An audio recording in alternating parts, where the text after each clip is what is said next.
Hello and welcome to Blood on the Tamesis, Memoriam, a Vampire the Masquerade Chronicle set in Oxfordshire, England, 1452. With me tonight we have Chris. Hi, I'm playing Hugh Bowman. He's a brewer who died in the 100 Years' War, where he fought as an archer.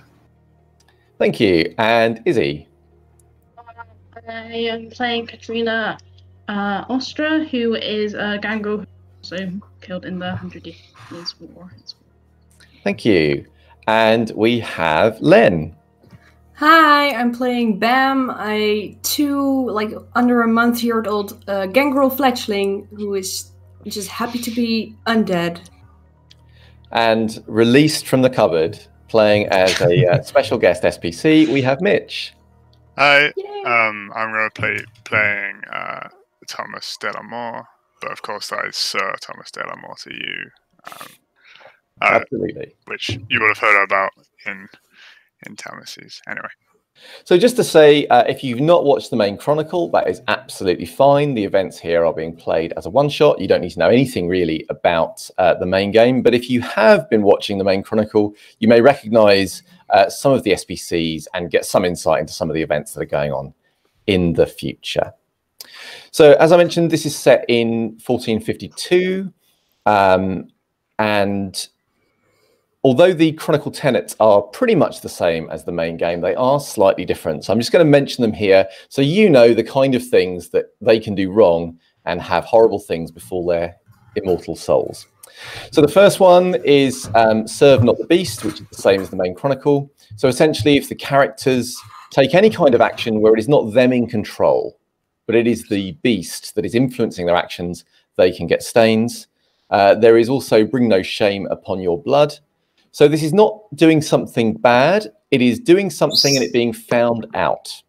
So if you take an action and other people find out about it, then that can also bring stains upon your soul. And lastly, fear God and his church. Because obviously we're now in the Dark Ages, and people who do not show proper deference to...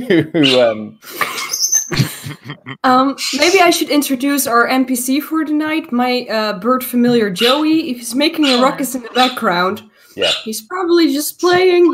His cage is open. He might come out and say hi. Well, that's a beautiful extra to the session. Thank you for bringing that extra bit of atmosphere. They do say never work with children or animals, but we don't care. We're going to do it anyway. So it'll all be fine. So yes, the last chronicle tenet was fear God and his church. We're in a much more God-fearing time. And those people who do not show proper respect for God's law can also feel that upon their soul and therefore gain stains for it. I should also mention that in addition to our bird helper, we also have the mysterious spirit of Dylan, who is running the tech tonight. Do show him some love and appreciation in chat.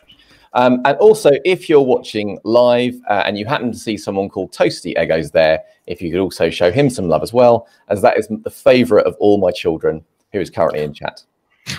So, with all of that out of the way, let's get started. So we're going to start with Bam and Hugh. So Bam, you have not been in this particular life long, but you have always been someone who has felt different in some way. And since the attack, which you don't recall very clearly, you remember pain, you remember blood, you remember violence, but in flashes, in bursts, and to think about it is painful for you. What you do remember is being no stranger to difference, appreciating how even more different you are now, how separate you are from everyone else around you, and how your senses have changed. The way you feel about the world has changed. And when you stumbled out into the street in a panic on your first night as a kindred, and you became aware around you of people, of the blood rushing in their veins, of the temptation of that blood, you saw amongst the crowd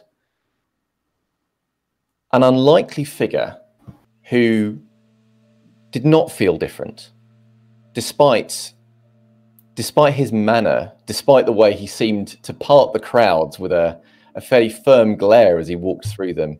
To you, he was a kindred spirit. And that was why in your panic, you reached out and went towards him.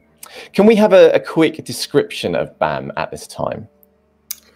Bam, just woken up as a kindred first night. He might be a little bit bloodied, tattered himself, very thirsty probably. Ginger hair curled, freckles, very young appearance. Like, well, I'm not very young, 16-year-old, maybe 17, not higher than that. Teenager. Very girly face, so to say, but definitely presenting as boy, as male. Unsure of the world right now as it is, as even unsure he was about the world before it all happened.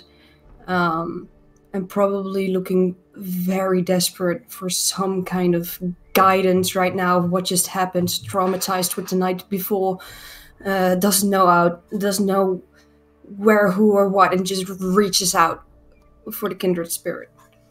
So in this state of mind, lost, confused, blooded, you found this man, and in spite of all the odds, he did not turn you away, nor did he become violent or angry or horrible. He didn't exactly welcome you with open arms, but he did allow you to follow him, which is more than many people have in the past.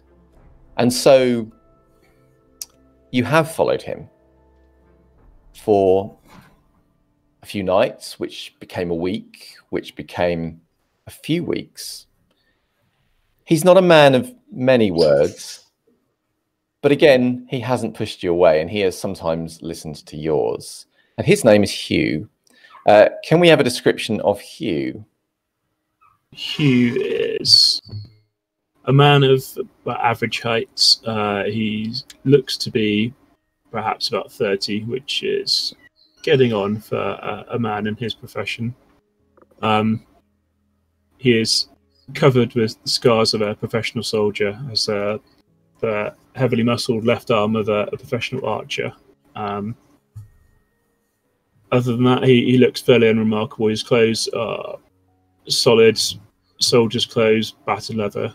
His hair is obviously been cut with a knife. It's not neat in any shape or form. And he has a very predatory air about him. He does not look entirely human anymore. Okay. So because all three of our players are traveling, obviously we haven't got to Katrina yet, but we can cover this now while we're here. What I would like you all to do, or sorry, all three of you just. Sorry, Thomas, you're special. You don't have to worry about this. The three of you to do is to make a single dice roll. You can probably just do it as a rouse check on the roll 20 and just see what result you get. And this is going to determine how hungry you are, because when you're on the road, it's much harder to secure food easily.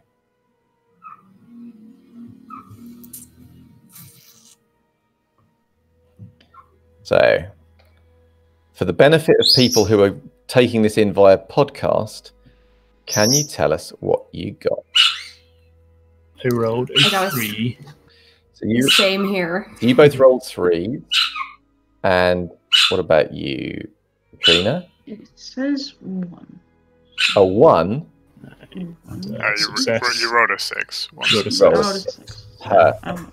All right, so in your case, Katrina, you are going to start this session on Hunger 2.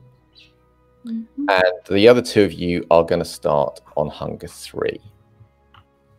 Lovely. So, Bam, from your point of view, you've not been this hungry before that you can remember. It is a constant gnawing in your guts, a constant need to feed. Hugh, of course, is not really paying you much attention as he strides fairly single-mindedly down this dirt path. that you're following. I should add that it is night time. Not many people travel at night because to do so is foolish and dangerous, actually. However, such concerns have certainly not bothered either of you in the time you have been together. Just as a quick check, are either of you carrying a light source of any kind? I'm not. Sorry, Chris, say again? So no, I'm not, no. Okay. So it is very, very dark. So Bam, from your point of view, you can, I mean, there are some stars out, but you can barely see more than a few feet. And even so, even the Hugh is a silhouette more than a person. So if he gets far ahead of you, that becomes quite nerve-wracking because he could just vanish into the darkness. Hugh, of course, the dark holds few mysteries for you as you make your way along the path. You are also aware of your hunger, but it is no flicker of it is showing on your face. As far as the world is concerned, you're absolutely fine.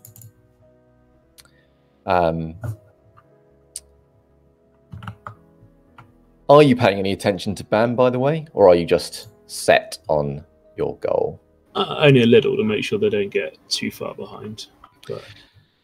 So no, Bam is very much, I imagine, close at your heels. However, I imagine you will begin eventually to become aware that Bam does not look like a happy kindred.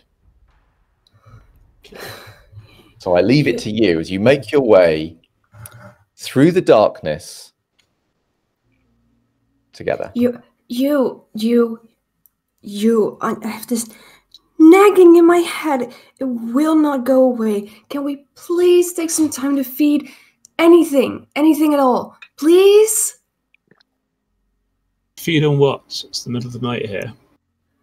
Well, maybe there could be, like, I don't know, an animal around or something, like maybe a wolf pack hunting at night. It could be anything. Just, I have this headache. It will not go away.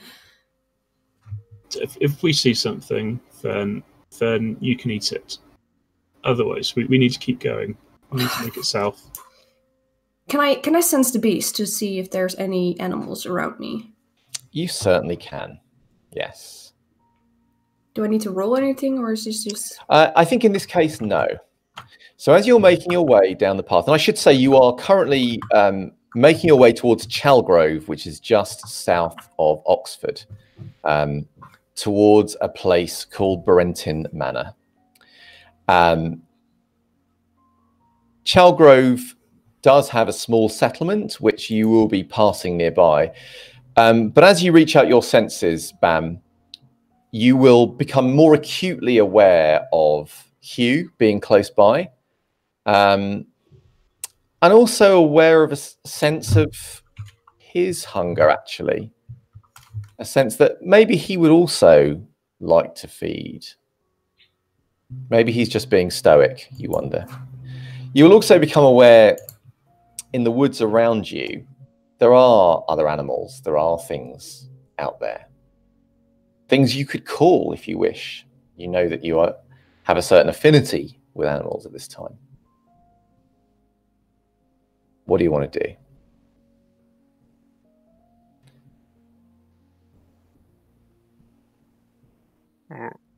Oh, I'm sorry, I can't hear you. Right here. Sorry. I switched to push to talk, and I forgot that I actually need to push to talk. That does happen.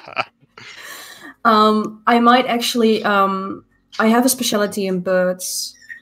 Okay. But I don't think a bird will be enough to feed on and be satisfied with. But I would like to try some... maybe searching out for an animal or any kind of...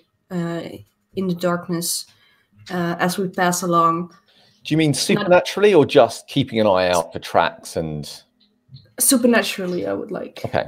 Just because I'm getting a little bit desperate here. I think we could maybe argue that if you're happy with this, that as Bam gets hungrier and more desperate, that they will just use their ability naturally to try and call some food to them.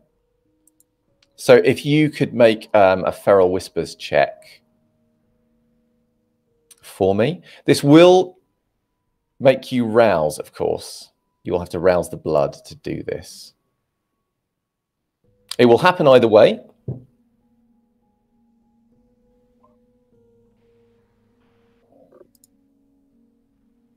Cool. 3 successes. Okay, great. Oh, 3 successes and also 2 10s on your hunger dice, which is just what I like to see. So the hunger, sir, you are so hungry. You are so hungry. To sort of reflect the action that's been happening in the scene, Joey has flown over and landed on Len, which I think is really good. Really good acting. Yeah, it's beautiful. It's a beautiful moment. Although I would suggest, Len, that you don't act out the next bit that's going to happen on camera. Let's not. I would like to keep him here. So just before we had our technical issue, Bam was feeling very hungry, desperately hungry. And that hunger rose inside of them until they called out, aided by the beast, to the birds in the area. And Hugh, from your point of view, you see, well, firstly, you'll hear some noise as flocks of birds are suddenly woken from their slumber and burst from the canopy of the trees up into this feathered cloud. They hang there for a moment and then seemingly as one begin to streak towards your location. So, Hugh, what are you doing? I am getting out of the way very rapidly. So with your supernatural reflexes, you dash away, and it will quickly become apparent that whilst they are heading in your general direction, they are not heading in your specific direction. They are in fact heading in Bam's direction. But by the time you realise that, you have made quite a few strides down the road and have put quite a bit of distance between yourself and Bam. Bam, from your point of view, there is a moment of, oh, Hugh has abandoned me. But then, rapidly afterwards, there is feathers, flapping wings, a swirl, a storm, one might say, of birds around you. Fuck. But then they will settle, some on your shoulders, ta-da, some around you in a circle, and then they will regard you as if expecting something, as if waiting for something. However, there is a part of you that doesn't care about any of this, that is currently at the surface. And unless you're going to hold yourself at bay, you are going to start picking up the nearest birds and sticking them in your face. Yes. Like, ah! Yes, I will try actually to, I'm just mesmerized by the little pumping heartbeats of these birds, and I will try to reach out one of my claws so that one can step on it. It does hop onto your hand. And I will regard it for a little bit with a sort of fascination and wonder, because these are beautiful creatures. Yeah, and it will regard you in turn, still seeming to be waiting for something. And then I'll just... And then you start riding. In and you begin drinking. The birds pretty rapidly start to fly away. However, even before they have, you've managed to grab another 1 or 2, which you drain swiftly of blood. I come back and grab a couple. So you start coming back. Have you got any animal? I'd like to make an animal ken and dexterity. I have not got any animal ken. All right, it's going to be a pure dexterity roll for you then, Hugh. Okay. Because Bam had the element of surprise, and they're right next to them, whereas you've had to run back as the birds flee. Do I get any rapid reflexes? Yes, you can add your celerity as a bonus die. It was amazing how he flew away. As you said, the birds flee. I tell you what, Best NPC ever. The MVP of this session. So far. I mean, really top level role playing. It's a beautiful thing to witness. I'm happy. You trained him well, man. Definitely. I didn't even train him. Oh, it rolled 6 dice for some reason and not 4, as I told it to. I don't know why. Sometimes Roll20 can be so rude. What did you get? 6 successes. You grab a bird. You bring it to your mouth and you bite down. I'm taking it to Bam. I don't want to eat it. Oh, you're not. Okay, you catch it. Okay, yeah. You catch a bird.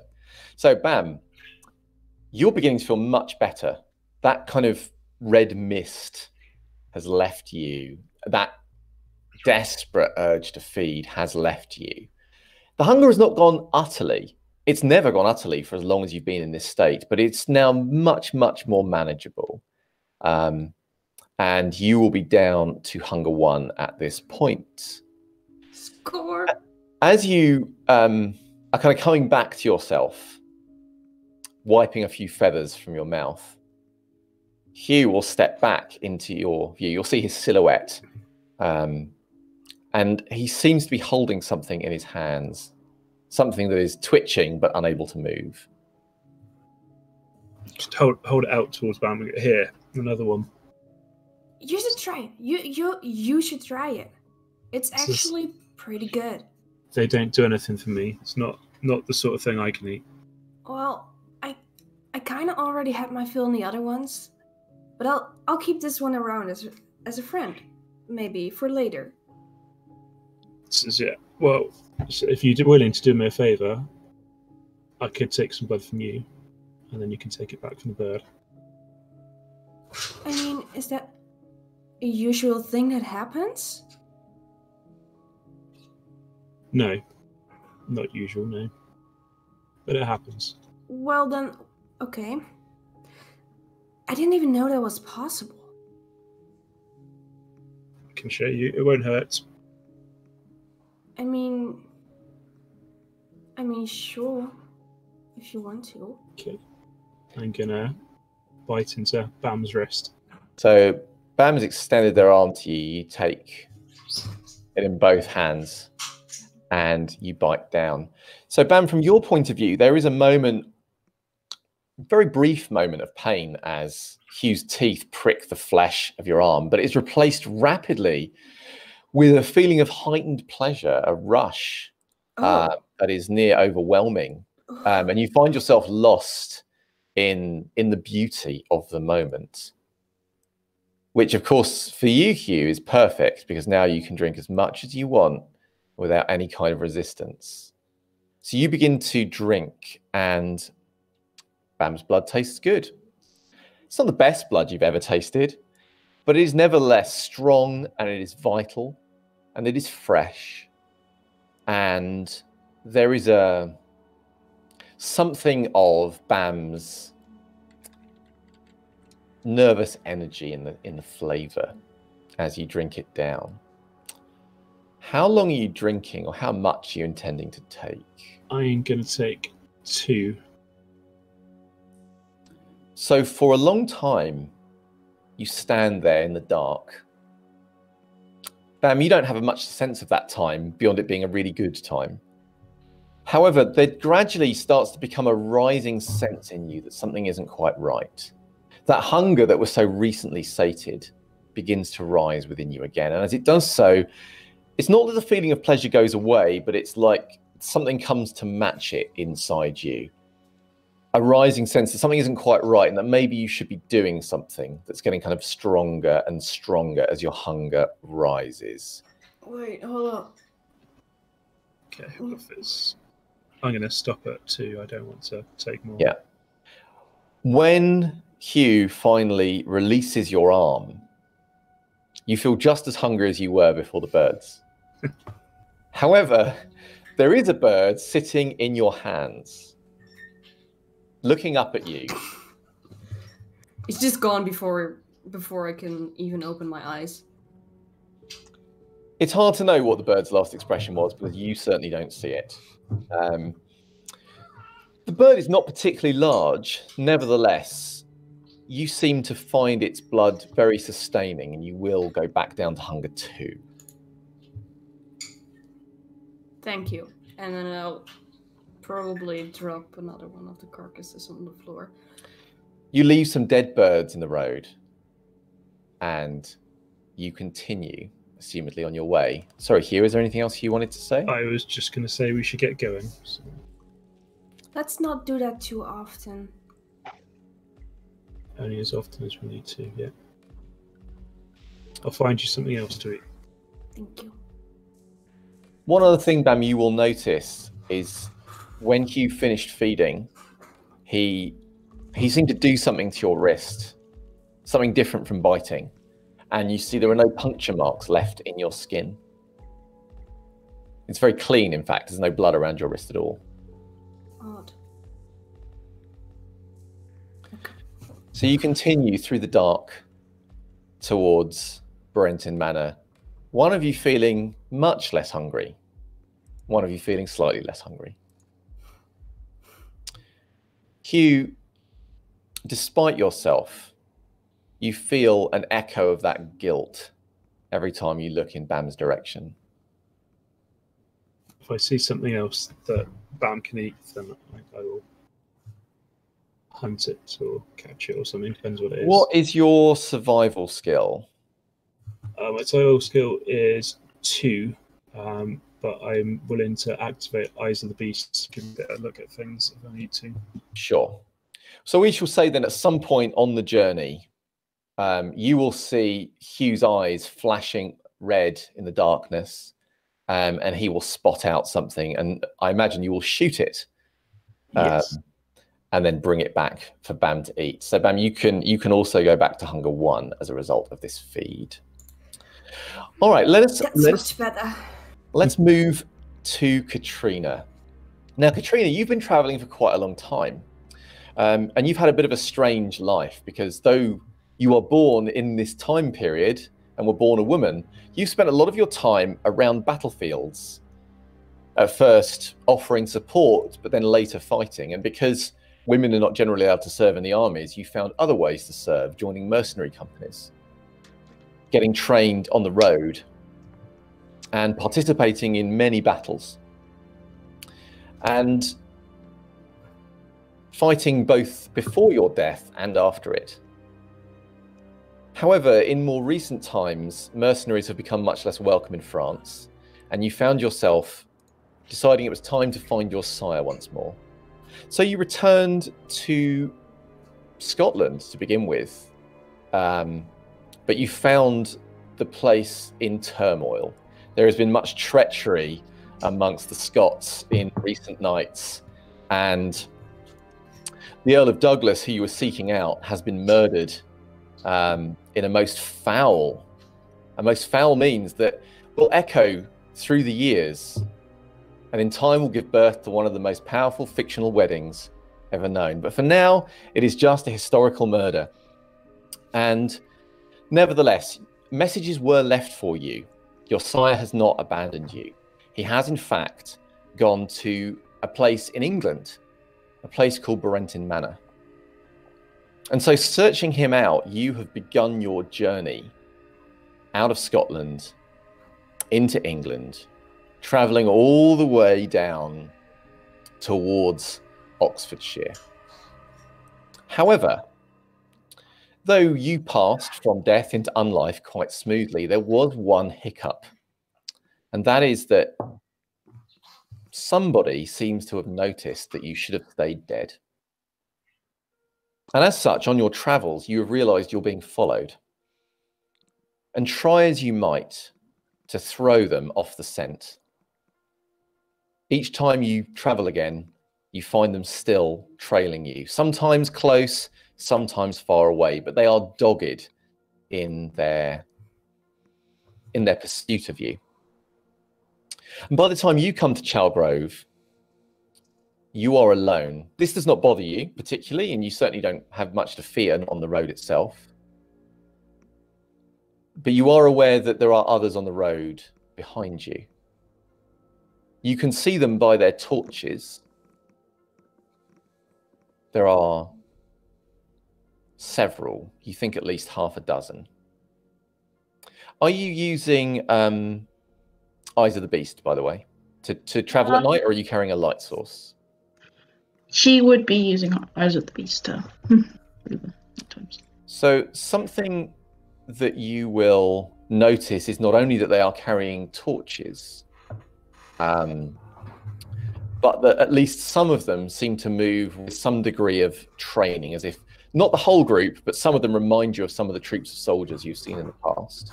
though certainly not all. And as you make your way along this dirt track, aware of these people behind you steadily getting closer, you will see that further down the path, someone is blocking it. They're still a little way off from you, but you can see a figure. This one is not carrying a light, but they are sat upon a horse, and they are wearing armor. What do you choose to do? I would choose to approach the person on the horse. Okay, you start making your way towards the person on the horse. And as you do so, those who are following you begin to break into a run. There's still some way behind you, however, at this point. Could you describe Katrina for us, please? She is wearing a bit of armor, and over that she has a black hood, which she always keeps up, just to hide her. And the little bit invisible of her features, what would they see of her face? Assuming, of course, they can see in the dark. Her face has a few scars for when she was fighting in the war, mostly, but it is fairly pale and with like white brown eyes. So okay. It is also worth noting for other players and things is that Katrina has the flaw of ugliness. So should that kind of thing bother your character, please note it. So you are rushing towards the figure on the horse, and the people behind you with torches are rushing towards you. So Thomas, you had an inkling earlier this night to go out onto the road. Something drew you there. Perhaps it was the stars. Perhaps it was just to be able to appreciate Barentin Manor from a distance. Perhaps it was something else. You don't always question these instincts now. You often let them guide you, for they tend to bring you to interesting things and interesting people. And you find yourself on the road, and you too see these figures with torches approaching. And you too see a figure before them who is hurrying towards you as described. What do you do? I think I will ride to be in between the individual running away and the group chasing. Okay. So Katrina, as you're running towards the figure on the horse breaks into a canter. And as you kind of meet each other, they'll move slightly past you. However, you can, of course, speak. As the figure is getting closer, a couple of things. You will, Katrina, you will recognize them. He is the knight, Sir Thomas de la Moor. Thomas, could you describe yourself, please? So Thomas is a man in his sort of late 20s. He is white. He is beautiful, stunning, one might say. One might indeed. And he has kind of long brown hair, a very strong jawline, but quite kind of delicate features. He gives off quite a kind of gentle look.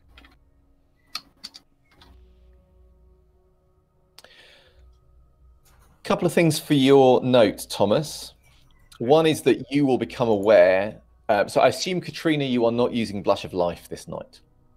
No, she isn't. So it will become obvious to you fairly rapidly, Thomas, that Katrina is a Cainite.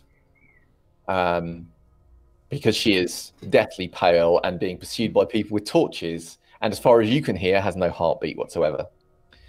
The other thing that will become apparent is that whilst many of these people are brandishing torches, at least one of them is wearing a cross and has the bearing of a holy man. Indeed, as they draw closer, he will bellow, in the name of God and King Henry, destroy the monstrosities. I will shout out to the group. Halt! You are on the land of Sir Drogo de Barentin now, and he does not wish violence on his property. I advise that you do not come any further. So this will cause them to slow, however they do not stop advancing upon you. And the spokesman for the group, who seems an older man, Katrina, you will identify he is not one of the ones moving in a soldierly fashion. He will point in Katrina's direction and say, this creature is cursed under the eyes of God and deserves no protection from any knight or man. Turn her over to us, and we will bid you good night. It is not your role to decide what should and should not be. Do you say that you speak God's word? You know what he is thinking. If he wishes someone to be gone from his world, he will rid the world of them.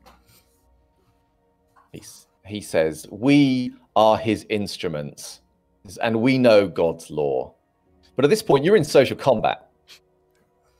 So he is going to be making a charisma and probably leadership, as he is trying to inspire his group to go forward and attack. And I will allow you to contest with a charisma and leadership. Are you using any disciplines? Absolutely. You monster. All right, well then in that case you can well actually yeah, go on then. You can add, I'll allow you. Are you focusing your attention purely on the leader, or are you focusing their attention on the whole group? I'm just using awe to kind of bolster my presence. Okay. So if you make a roll for me, and I will make a roll for him. Katrina, are you doing anything whilst this exchange is going on? At the moment, she's probably watching them, kind of trying to hide the horse and Thomas. Okay, yes. So Thomas provides, and the horse provide an excellent shield. So you position yourself there. Your horse, Sir Thomas, is a touch, disturbed by the raised voices and the flames being waved around, but currently is holding their ground. So yeah, if you can make that roll for me. Charisma leadership, yes. Charisma leadership. Plus or plus propensity shenanigans. That's low dice. So that is 6 successes. Okay. He says,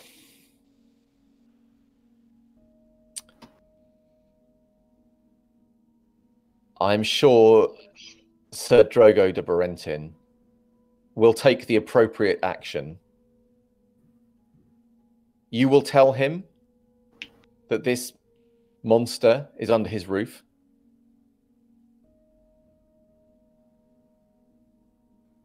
Was that you nodding?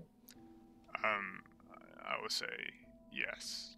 It is in our custody now. And the Lord will do with it as he pleases. He says, then we will return tomorrow and expect either her or her remains to be turned over to us. But we are satisfied that you knights will carry out God's will in this matter. And with that, they will leave the two of you alone on the road. Thomas will turn to the woman. Say, what is your name?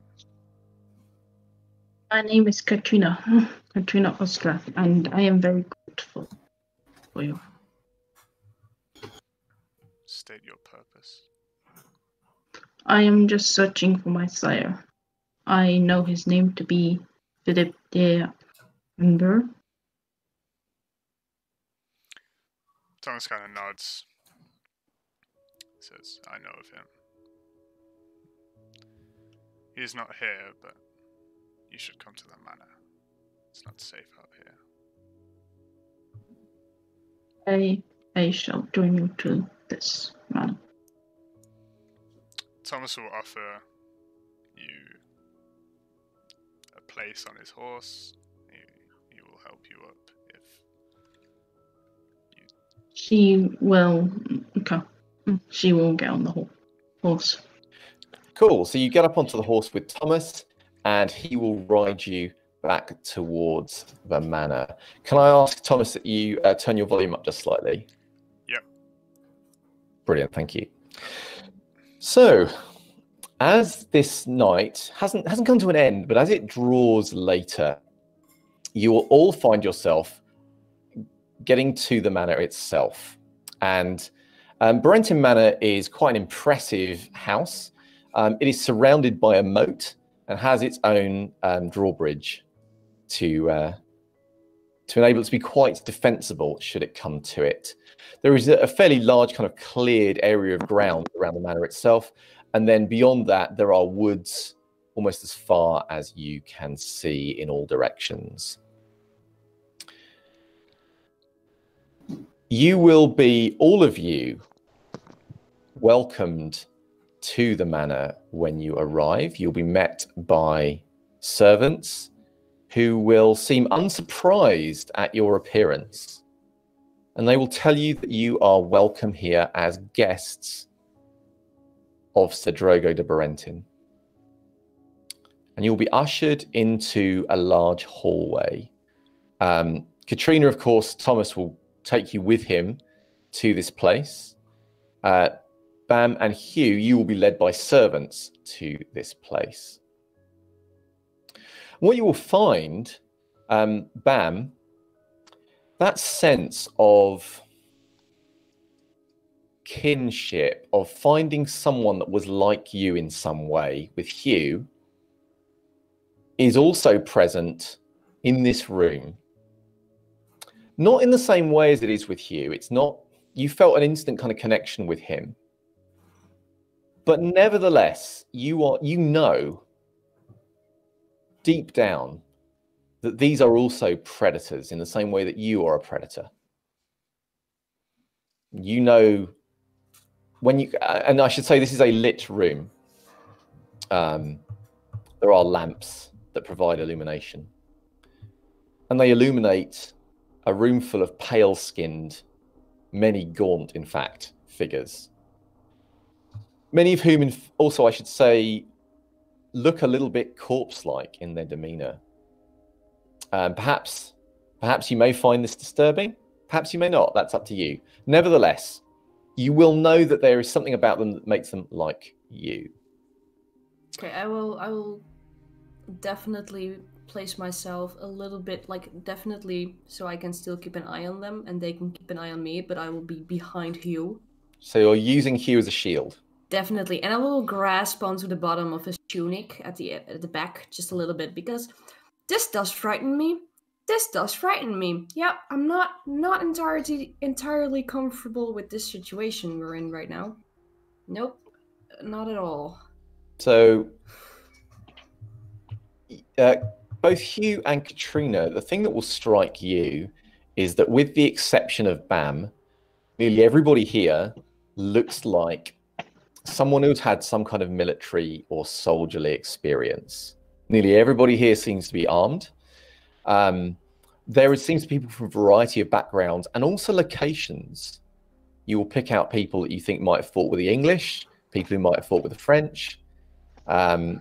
It's quite a varied bunch of people. However, at the moment, nobody is, if you like, kicking off with anyone else. This is quite a large hall, and you think there are, several. There's around a dozen other people like you here, standing around. What is clear is that you're all gathered in one place, and Sir Thomas, once he's brought you into the room, Katrina, will be moving towards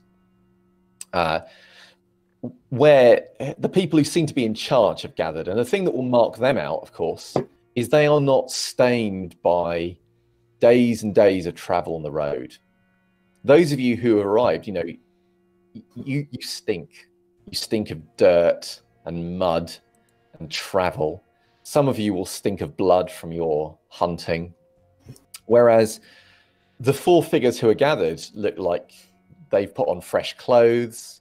They look of noble bearing. Those of you who have served lords before will feel that automatic sense of people who are in command.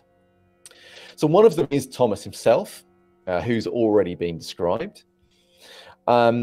He goes to stand next to quite a powerful-looking man who is wearing a livery which depicts a black shield with 3 eagles in gold upon it.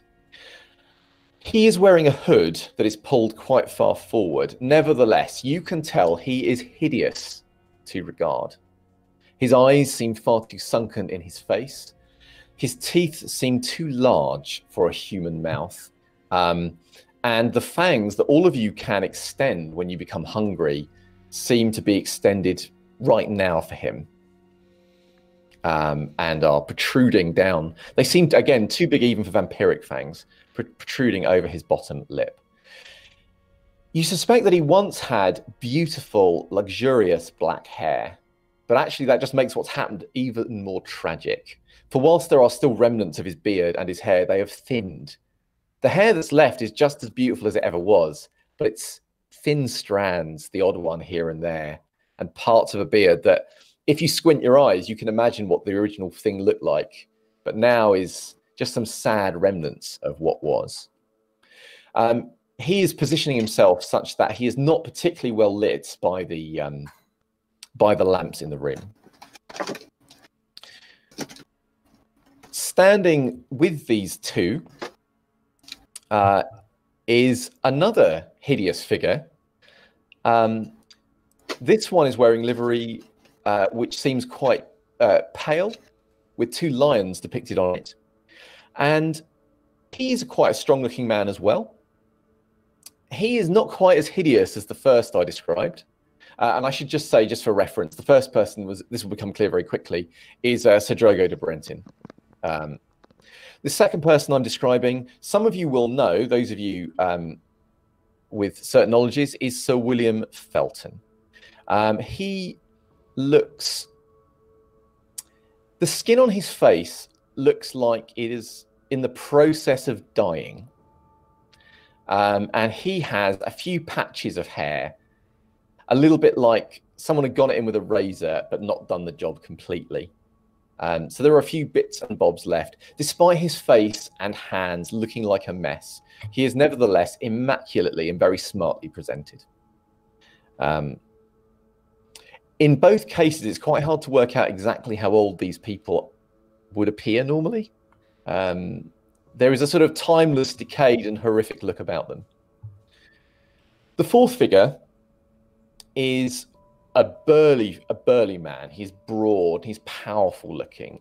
He is not hideous to regard. And indeed, Hugh, you will instantly recognize him.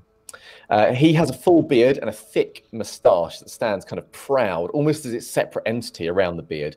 Both are shot through with grey. And he has quite a commanding and stern presence. His livery shows a green salamander, which is surrounded by fire. And he is Sir James Douglas. When you see him, Hugh, you feel an anger begin to build within your veins. Are you choosing to resist or fight such anger? I will, yes. I'm a guest of Sir Drogo, and it would be rude to... It would. To it here. It would. So could you make a frenzy check for me? Yes. a fury frenzy check. Do I still have a hold on him? You do still have a hold on him, yeah. Can I just click the frenzy button, or do I have to do a proper roll? I believe you click the frenzy button and it will Will that take into account stuff? Yes, it should do, yes. Do I feel his discomfort suddenly? Yeah, so what you will feel as you're holding onto him is the muscles in his arm where you're holding him suddenly go rigid and tense. And it's like he just starts to lean very slightly forward. I'll try to make, instead of a claw, I'll try to soothe him a little bit, grounding him in a sense that I'm still there and behind him. Okay. And try to calm him down through that touch.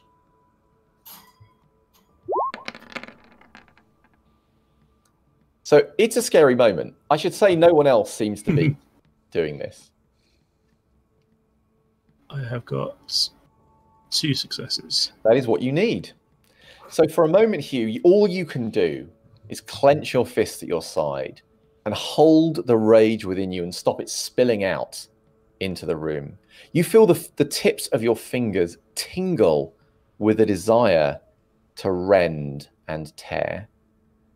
And it is only after this moment has passed and calmed that you realize it is an odd urge, because normally you would have the urge maybe to reach for your knife or your bow.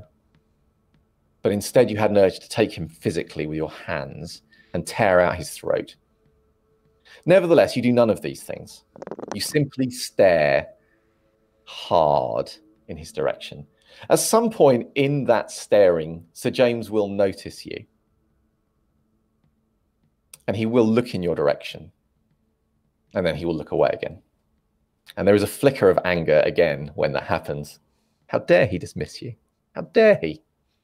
Nevertheless, you have held on to your anger and you are standing there and things are all right.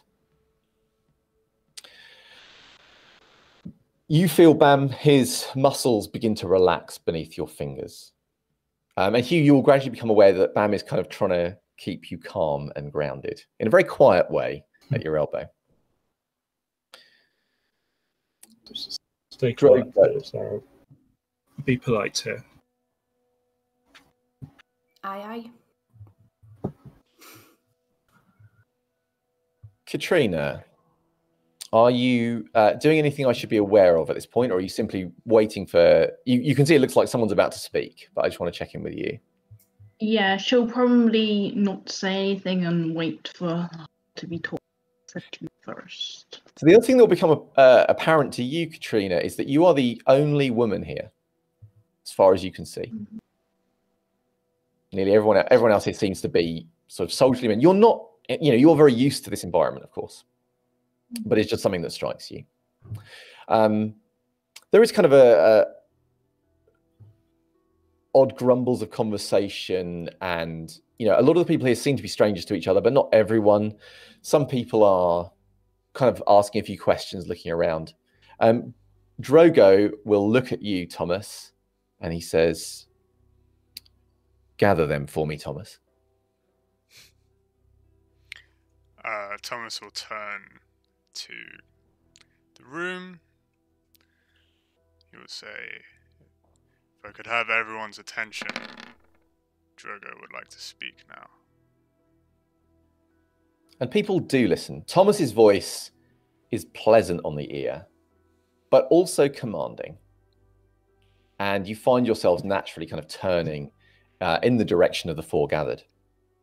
Drogo remains, he kind of moves forward slightly to the edge of the light, but he doesn't come into the full light itself, whereas Thomas is very much standing in the light as he addresses you. And it dazzles beautifully off his perfect teeth, I should add. So Drogo says, "It is good to see so many of you have come. I am Sir Drogo de Berentin, and I wish for you all to consider yourselves my guests whilst you are here, under my protection. These have been strange nights for us. We Cainites, though we are mighty, though we have it within ourselves to make people bow, to take what we want, Nevertheless, as the years go by, many of us fall to pettiness and foolishness. And so, my friends and I, we took to considering what it is that makes some of us lose our way. And it seems to me that it is this. You are all people who have served in battle. You have served causes, be they kings, be they God. And that cause made you greater than you were. The four of us were all knights in our mortal lives, and service made us greater than we were. We have taken oath amongst ourselves, pledged as brothers, and it is our intention to make something greater here. It is our intention to give you the chance to be part of that. For too long, our kind have had to hide now from mortals who consider themselves more than our prey, who think they can band together and scare us. Well, I say enough. So too have we been chased into the towns, forced onto the roads, the places where we may hold dominion and feed have become limited. It is my intention to make this more than a small collection of huts for us to cower in. It is our intention, the four of us, to create a great and powerful domain where our kind may feed as they please, where the city is ours, where the surrounding villages are ours, where the woods are ours. No longer will we flee like children on the roads from one village to the next. No, I say we take the woods back. We claim them. We have a great venture in mind, and we have called upon people like yourself, people of skill and courage. And if you are willing to put that courage into action, to prove to us that you are worthy, then you may stand at our side. You may fight with us. Together, we will expand this place, and you will reap the rewards. You will have your own domains, your own honor, your own strength. Those of you that prove yourselves can join this band of brothers. What say you? Are any of you responding immediately? Katrina will probably speak up and say, I shall do by your side. I will clutch Sorry, when you say that, Katrina, so William will say, well spoken. May we have your name? My name is Katrina Ostel. They will nod, but they don't seem to recognize that name. I will. What are you going to do, Bam? I'm gonna clutch tighter at Hugh's arm. Okay. And, like, whisper, without knowing that probably everybody's gonna hear anyway. But we'll try to whisper anyway. Hugh, well, I appreciate like this offer. What are we doing here? I'm not ready for this at all. Hugh's going to stand still, stare at Sir James, and ignore Bam completely. Okay. Okay, There is one thing that does catch your attention, Hugh.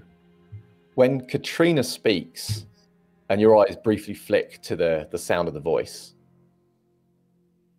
they mist with the beginnings of red tears. You thought you would never see her again.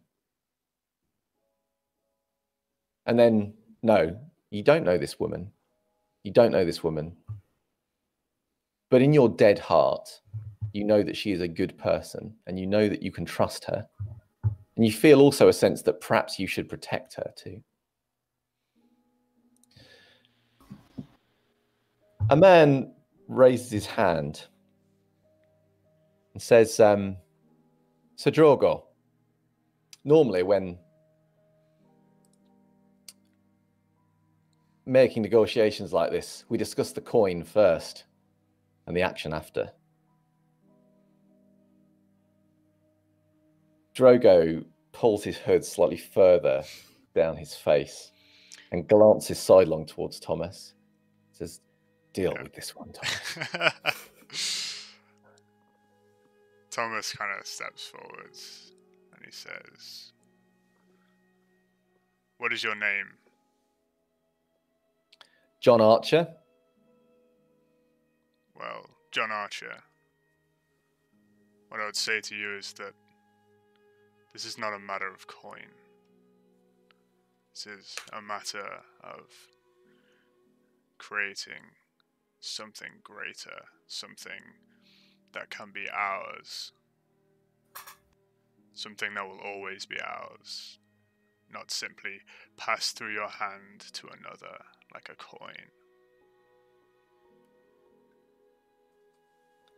Lots of people look at him when you speak in this way, and he looks slightly ashamed, and he steps back and says, apologies, sirs. I see the value now. Drogo says, good. Says, and the rest of you. And as he does that, various people begin to say that, yes, they will take up this offer. A few look unsure. One, another voice, a question from the back will be, who are we taking things from? Are we raiding the villages? Drogo says, no. Any of us could take a village if it so pleased us to do so. I'm talking about taking back the land, taking back the woods of Oxfordshire. There's a kind of few people looking at each other like, is he saying what I think he's saying? Do any of you have any occult? No. I may have one dot. Yes. Do any of you have, I believe some of you have survival, however. Yes, a lot of it. Yeah, Those who are versed in survival will know the woods are dangerous places to go. And those of you who have been kindred for any length of time will know that is because the woods are super dangerous for Cainites. And that is because Lupines can be found in the wild places. And they hunt Cainites, should they come across them. And so, generally speaking, those of your kind don't use the woods, don't go to the wild places, apart from the very old or the very foolish or the very, very skilled.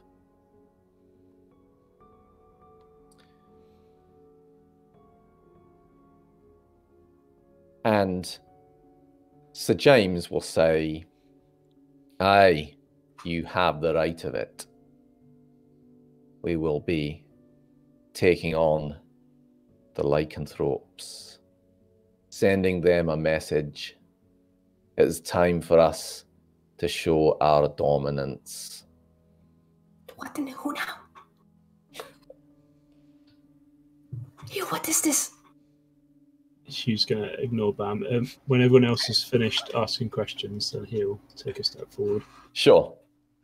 So gradually people will, the questions will die off. After this revelation has come, quite a few more people leave. But nevertheless, the majority will stay. And this is the biggest group of Cainites that you've seen, any of you have seen, together in one place, but also one of the most militaristic that you've ever seen. So, Hugh, you step forward, and everyone's attention will go to you. So, thank you for the hospitality, Sir Drogo. All my life I have served and fought under someone else, and it seems a fine thing to find in this life someone to serve as well, but I have matters to solve before I could bend the knee to you. I have an oath to fulfill, and I have dealings with Sir James. No. So Drogo will look to Sir James at that point, and he says, "You know this one?" And Sir James says, I know him, and he knows me well enough." That I do. You still hold Sir Geoffrey Winterbourne. I would see him returned to his home. I'm afraid I cannot leave until I have fulfilled this. Well, that is going to be a problem, but I have no intention of giving you Sir Geoffrey at this time. I have plans of my own for him. So I'll look back to Sir Drogo and say, I do not wish to spoil your hospitality, Sir Drogo, but I must see my satisfaction here. Do I have permission to challenge Sir James to a duel for the freedom of Sir Geoffrey? Drogo will say to you,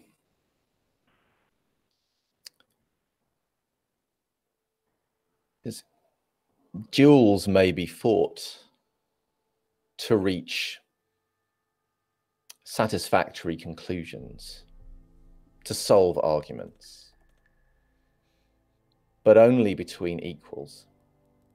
If you prove yourself an equal, if you serve me in this matter and show that you are worthy to be considered amongst us, to be considered a brother, then it would be your right to duel Sir James if that was what you still chose to do. However, until you prove yourself, you are either my guest or you are an intruder, one who is not worthy to duel anyone. And what would I have to do to prove myself? We intend to ride out tomorrow night to begin our grand venture. Ride with us, fight with us, show us your true nature, and if all is agreeable, join with us. And then I will, of course, support any honourable claims you have to make. Sir James has wronged me greatly, but I will ride out with you and prove myself to you. So we're going. Sparrow here will ride too. So Sir James looks like he's about to say something, but Drogo cuts him off with a like, shut up kind of look. And James, you see him like, but he doesn't say anything. When Sparrow speaks up, Sir William will notice you for the first time, Bam, and he'll say, he says, "Forgive me, but is this entirely appropriate? This is for you, Helix, to ride with us?" If I may speak for myself, Sir Lord. Sir William will gesture for you to speak. Yes, thank you. I do have maybe some claws that could help. Thomas will turn to Sir William and say, I would think that you, of all people, should know that you should not judge a kindred by their appearance. Sir William actually looks down when you say that and says, well spoken, Sir Thomas, well spoken. He says, indeed. And then he says, turns back to you and he says, my apologies. And he will give you a slight bow. And I will bow fully, but like... all the way to nose to the floor. You do a massive, deep, like, headbutt the floor bow almost. And he says, we would, of course, be honored if you would join us in this venture. I will do my best, I guess. And Drogo will say, please, I will have places for you all to rest. And tomorrow night we will gather once more and prepare for battle and glory. And then with that, he will dismiss you. However, Thomas, Sir James will come to you, like as people are starting to kind of go. He says, the one who has history with me is mine, my child. But though he has courage in great measure and skill in equal measure, it's like a wild dog who does not recognize his master and does not appreciate the hand that feeds him. I would be grateful if you could try and educate him during this venture. Some manners would go a long way to helping his survival in future nights. I believe we should always elevate others of our kind. But if your way with people does not work and you have to take other steps, I will not hold it against you. I do understand he can be most vexing.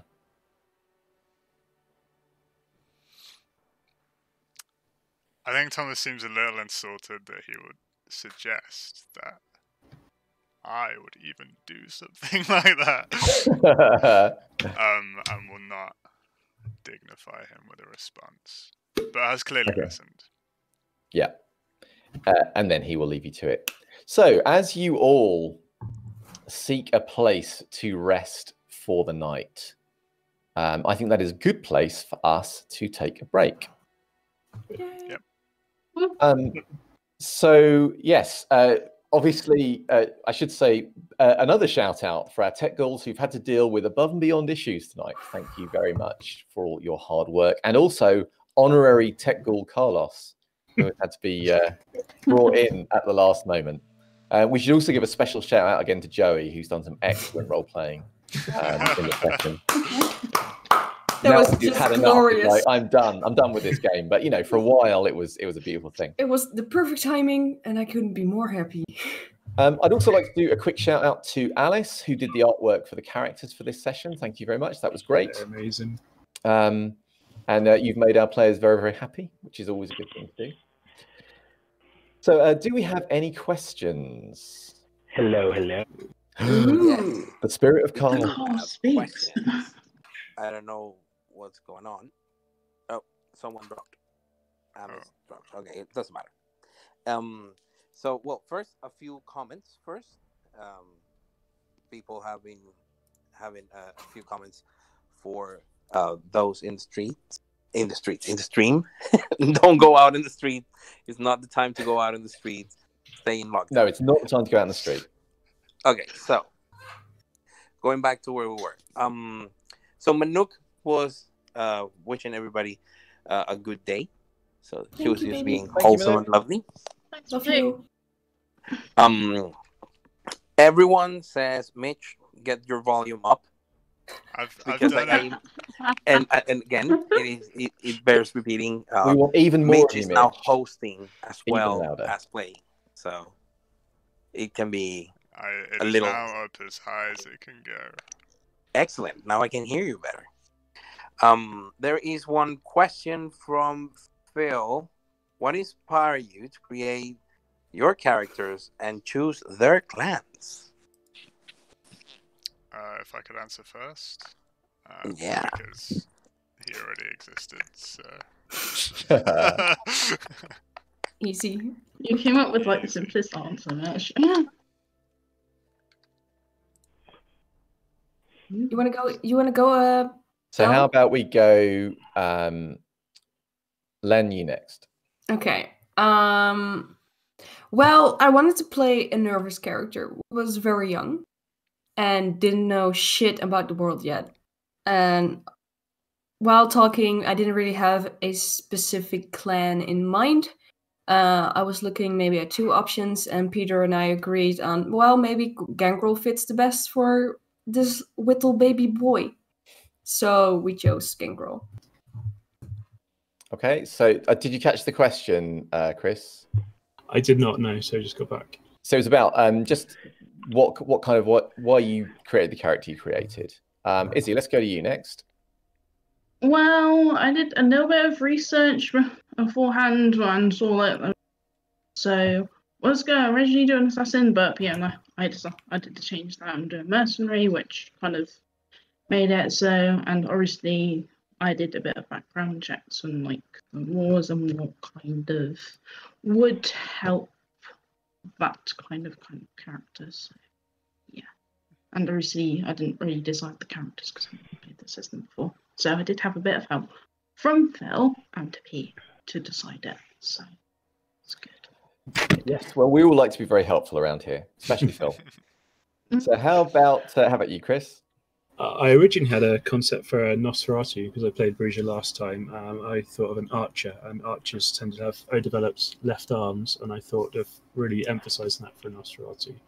But then when the date came through with the opportunities of what happened to the Douglas clan in Stirling Castle that year were too good to pass up, so we switched it to Bruges, one of Sir James's, to get that Douglas connection in.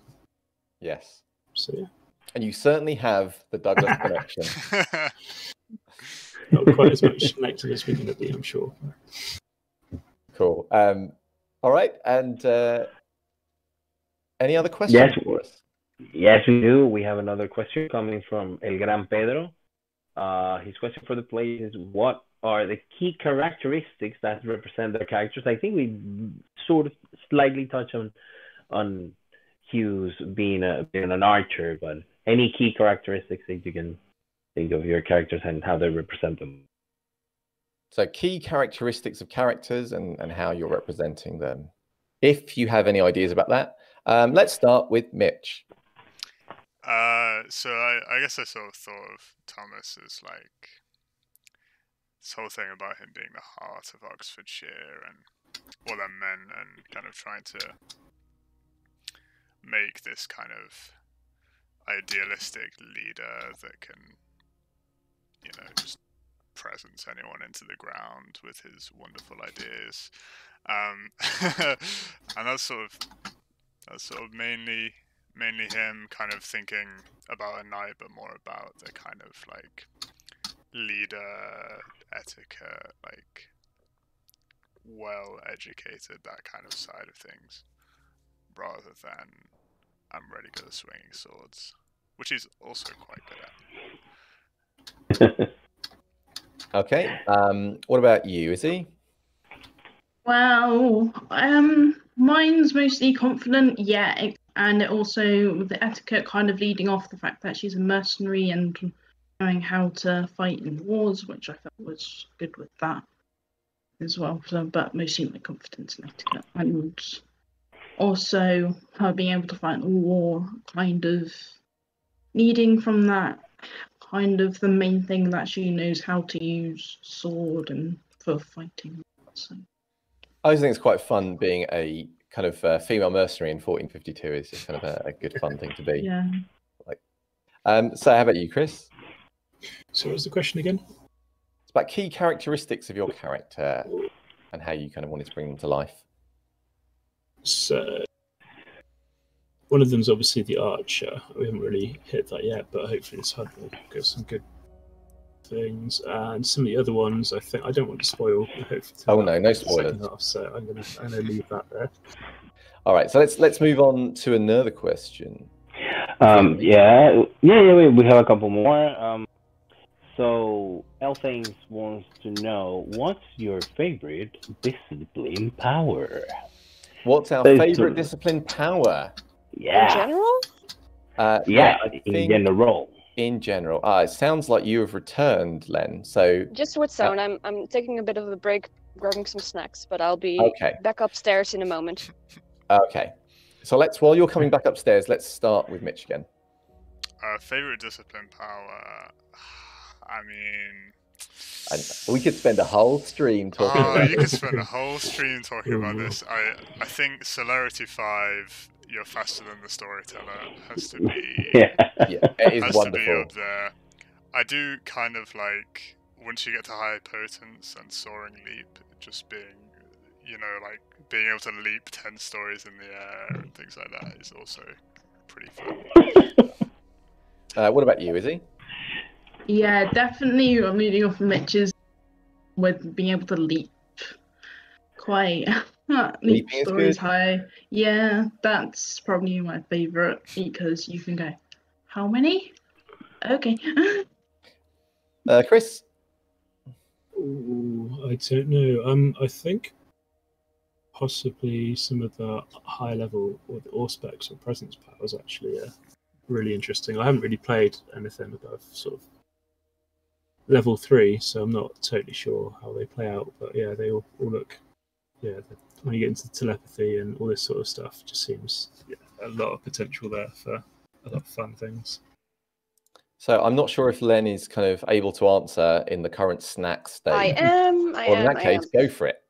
I'm not quite sure what my favorite power is just yet. I do like different ones. I love actually anything that has to do with compulsion in the Ventro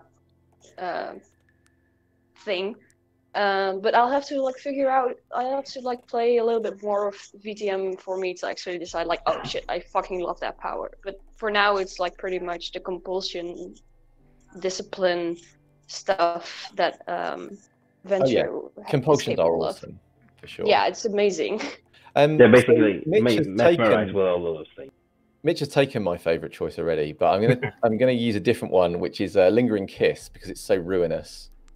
The idea of making people addicted to being fed on by you is so awful, yet also so Lingering incredible. Kiss is amazing, and I love it. It's ruinous. It's so it's fucked terrible, up. but also great. Cool. Any more questions? Yes. Well, Theodore wants to know how's everybody doing today. I am good. I apart from trying to do everything at once at the moment, I'm pretty good. Yes, we should probably make clear that Mitch at the moment is not only playing the game, he's also running the technical side of the game. So yeah, he's working like 2 jobs at the same time. What would that feel like? I wonder. I'm sure it just feels wonderful. Yeah, I do say sort of thanks again, everybody, for bearing with the kind of Virgin network crashes and any other tech things going on. We do appreciate it. Okay. While Lenny's coming back, a question for Peter. Okay. So El Gran Pedro wants to know, with how early Oxfordshire is being established, what kind of story ideas did you think that best represent for this Memoriam? I'm not sure if I fully understand the question, but we're talking about this being a very early setting point. Yes. So with each of the Memoriams, they're around key events in Oxfordshire's history, which will become kind of more apparent as we hit those later sessions. In this one, this is right at the very beginning of Oxfordshire. And I suppose one of the things that I wanted to show was how different it is as a domain to most other Camarilla domains in its mindset and the way it's kind of being started, really. So we're right at the very kind of genesis of Oxfordshire now. And I suppose I just wanted to show a little bit about what the feel of it was like, and also what these knights that we've met as elders in the main chronicle, what they were like as younger, I mean, still fairly old, but younger Cainites. So thank you very much for all of your questions. But we are going to move into the second half of our game now, unless there is anything else anyone needs to announce. Super quick. I thought there might be. Yeah. I mean, Lavrenti's knows what to ask. Okay. What did everyone have for breakfast? I will go as last. Boom. The best for last. I did not Me? have breakfast, but I did have a lovely Thai takeaway because it's my mother's birthday. Happy birthday to my mum, Oh, who happy is birthday. definitely Happy not birthday. watching this and never will, but still. Feliz cumpleaños, mamá. Happy birthday to no one. Well, we could make a clip of it. Chris, how about you? I had some toast and some yogurt with some raspberries in. Okay, Izzy? So I had toast with like smashed avocado and like boiled egg on top of it. Nice. Nice. Currently in the lead. And Len, how about you? Okay, roll the sad music because due to quarantine, I forgot which day it was this morning, and I had a normal breakfast instead of an extravagant one. So I just had some Oh, no. cornflakes, and I will be giving my crown over to Izzy.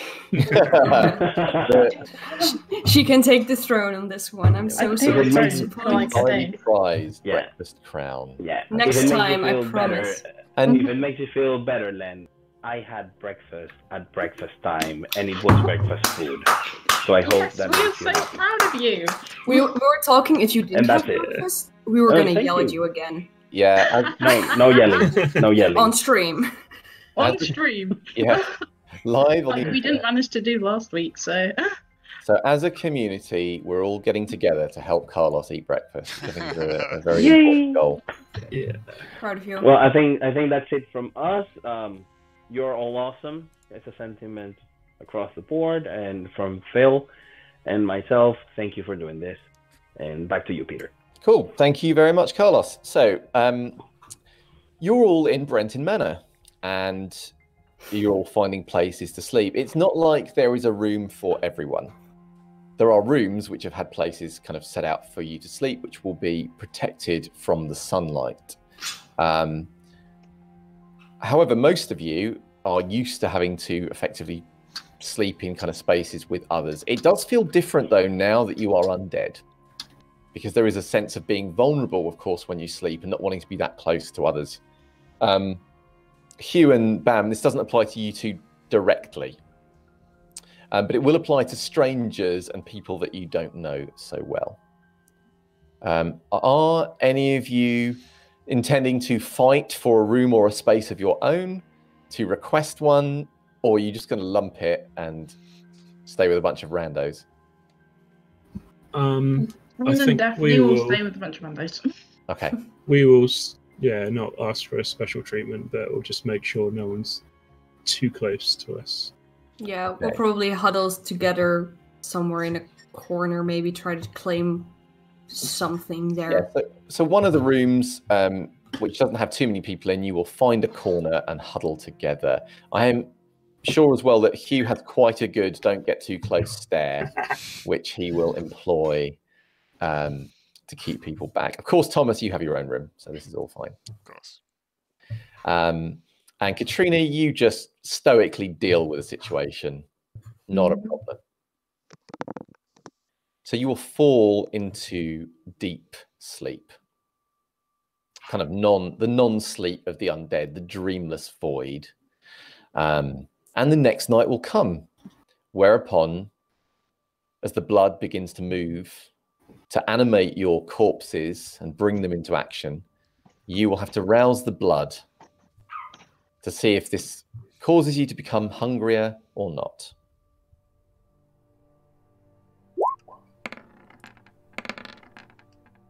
Oh, success. Nice.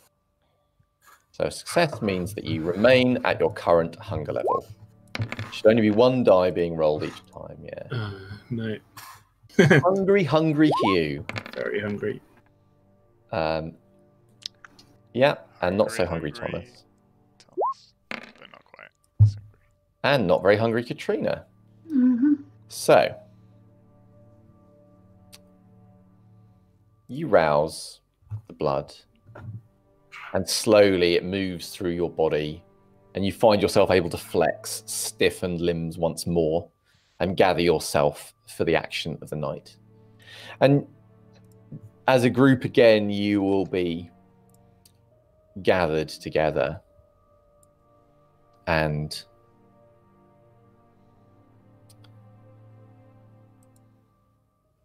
Drogo, as the people are coming in, will say to you, Thomas, and you are sure you are happy to take on this role?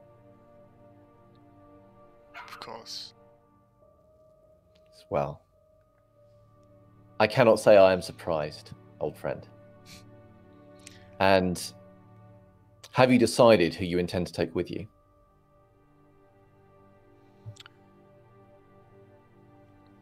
Sir James has suggested that I take the man who spoke last night, Hugh. His child. Yes. Hmm. And I assume I will also be taking the little one with me. It would seem wise. Yes, and will you take any others?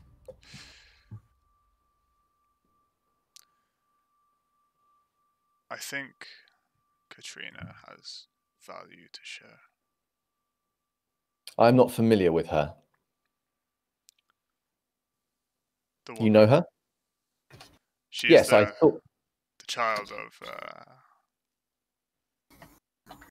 Sir Philip the something.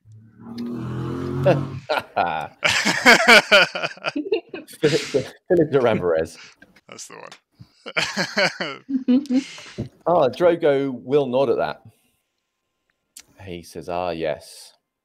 And he says, I'm aware of him. Sir James thinks highly of him. Yes. I think a man like that would not make a mistake in an embrace. Quite so. We all look to camera. He says, good then. I will have the rest of us pick from the remains, and we will start upon our business. I will leave it to you, Thomas, to approach your chosen after I've spoken to the group. So he will come forward to address everyone. This time, people, of course, are used to the setup. I realise I'm being upstaged by a beautiful animal. I was impressed by you not being distracted by them. I was trying really hard, like, focus on the camera. I love the fact that I literally turned to see that. I was just like, fine. It's so It's cute. definitely there. I'm just waiting for children to run through in the background, and then we pretty much get everything covered. All right, so this time, because people now know who Drogo is, they will all shut up when he comes to address you as a group. I should add, the difference is that now Drogo is dressed in armor, as is James and William and Thomas, and kind of girded for battle. And he will say, the woods which for so long have been a place of terror for us, we will reclaim this night. He says, they are vast and there are many enemies, but one pack in particular I have my eye upon. And so we will ride out. Each of the knights will gather from those here worthy people to ride with them. And together we will see victory. And when we are done, those of you who have proven yourself will be invited to join our brotherhood. May you all find glory this night. Thomas will cheer at that, obviously expecting others to also cheer. Okay, so Thomas cheers, and of course William and James will also cheer. William is quite enthusiastic when Thomas is like, yay! James, more of a bellow. Are you all cheering in a kind of glory thing? or are you remaining silent? You will put a fist in the air, but he's not cheering. Okay. Yeah, Katrina will put her fist in the air and probably like roar like a kind of like call to arms kind of. Okay, you let out a loud roar. The knights seem approving of this kind of attitude. And Then we'll kind of like mimic you, uncertain, and then like slowly clap like this, very tiny claps, and then we'll just like, okay. Okay. Let's go. So, you will become aware, Hugh, Katrina, and Bam, that William, James, and Drogo are going off and gathering various people to them and sort of forming. You can see like little units of Cainites forming up. Thomas, I assume you are going to be doing the same. Yeah, I will approach Hugh and Bam first. Okay. Because they're together. My lord. If the two of you would come with me, I would be greatly honored. Of course. Yeah, certainly. Absolutely, certainly. Let's go. You seem So- nervous. It's just normal. It's normal. You usually ignores it. It's kind of weird having it pointed out by someone. I'll be fine. It's okay. Thank you for choosing us. Thomas will kind of like kneel down to your height, and he will say, "It is okay. I see strength in you, and I know that you will do good this night." He will definitely perk up at that. He will just... And will be a lot more It'll be assured in fine. his yes. Thank you for your confidence, my lord. Sorry, Hugh, what did you say you were doing? So he will just stood there, so they'll be fine. Thomas will give you a kind of little nod of the head, and then stand up and go over to Katrina. Are we following? Or... Yeah, presumably he wants us to go. Yeah, so go Thomas, to- trailing two other behind him, will approach you. Katrina? Did you rest well? I did, thank you. And are you ready to ride out this night? As ready as I can be. Then ride with us. That I shall. Okay. So you leave Berenton Manor. I have a key question. I'm assuming that apart from Thomas, none of you own a horse. No. Nope. Nope. So it'll be him on his horse and you walking alongside the horse. They don't provide you with horses. That's probably good. And yes, it may well be good. And my next question is, some of you have the means to see in the dark. Some of you don't. Are any of you carrying a light source? Or are you simply using your supernatural abilities to see instead? Thomas I will would just... bring a lantern, I imagine. Okay. He will just use the eyes of the beast. Katrina Yeah. will use her eyes of the beast. And what about Katrina? She'll use her eyes of the beast. So it'll become obvious to the other two of you, well, to all of you, if you like, that these two now, their eyes glow with an eerie redness that pierces the darkness and makes them look way more cool and scary, should they choose to employ that on other people. Damn. Wish I had that. Oh yeah. But it will mean for the two of you that the night will be kind of thrown back in a sense, and you can see as you could in the day. Of course, things are muted. They don't have the colors of sunlight or anything like that, but you can see clearly the trees. There is still, however, lots of cover as you're making your way into the woods. So it's not like it's still hard. It's easy for potentially things to sneak up on you, but you could see them. They would need to be supernaturally hidden or physically obscured by other things for you not to notice them. Bam, it's really dark. The lantern, assuming it's lit, will provide a small and comforting amount of light. And of course, it's with Thomas on the horse, so it's higher up as well. So you do feel there is some comfort, but at the edge of its illumination, there is just blackness and silence. Not great, but I'll keep close to Thomas's horse and just like walk right alongside it as we move on, and just kind of, if I don't know what Hugh's going to do, but if he's going on further, I will not follow him, just because the dark is scary. Okay. And I like the light source. So you're staying close to the horse and the light. Mm-hmm. Gotcha. So you travel for a while. You leave the manor behind. It seems such a safe and comforting place now it is in the background. The little lights in the windows, that strong moat. You really would feel very safe there, but you are no longer there. You are in the endless forests of Oxfordshire. And it is, once you go under the canopy, pitch black, apart from the light, of course, because the moonlight and the starlight doesn't really reach down here at all. Thomas, your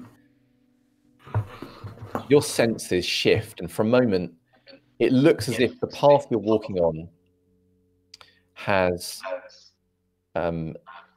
blood on the bark of the trees, as if the trees and the path themselves are saturated in blood. For a moment. But you have the strong sense that the way you're walking is towards horrific bloodshed and disaster. And there is a sense, something in you is warning you that if you continue on this route, terrible things will happen. What do you do?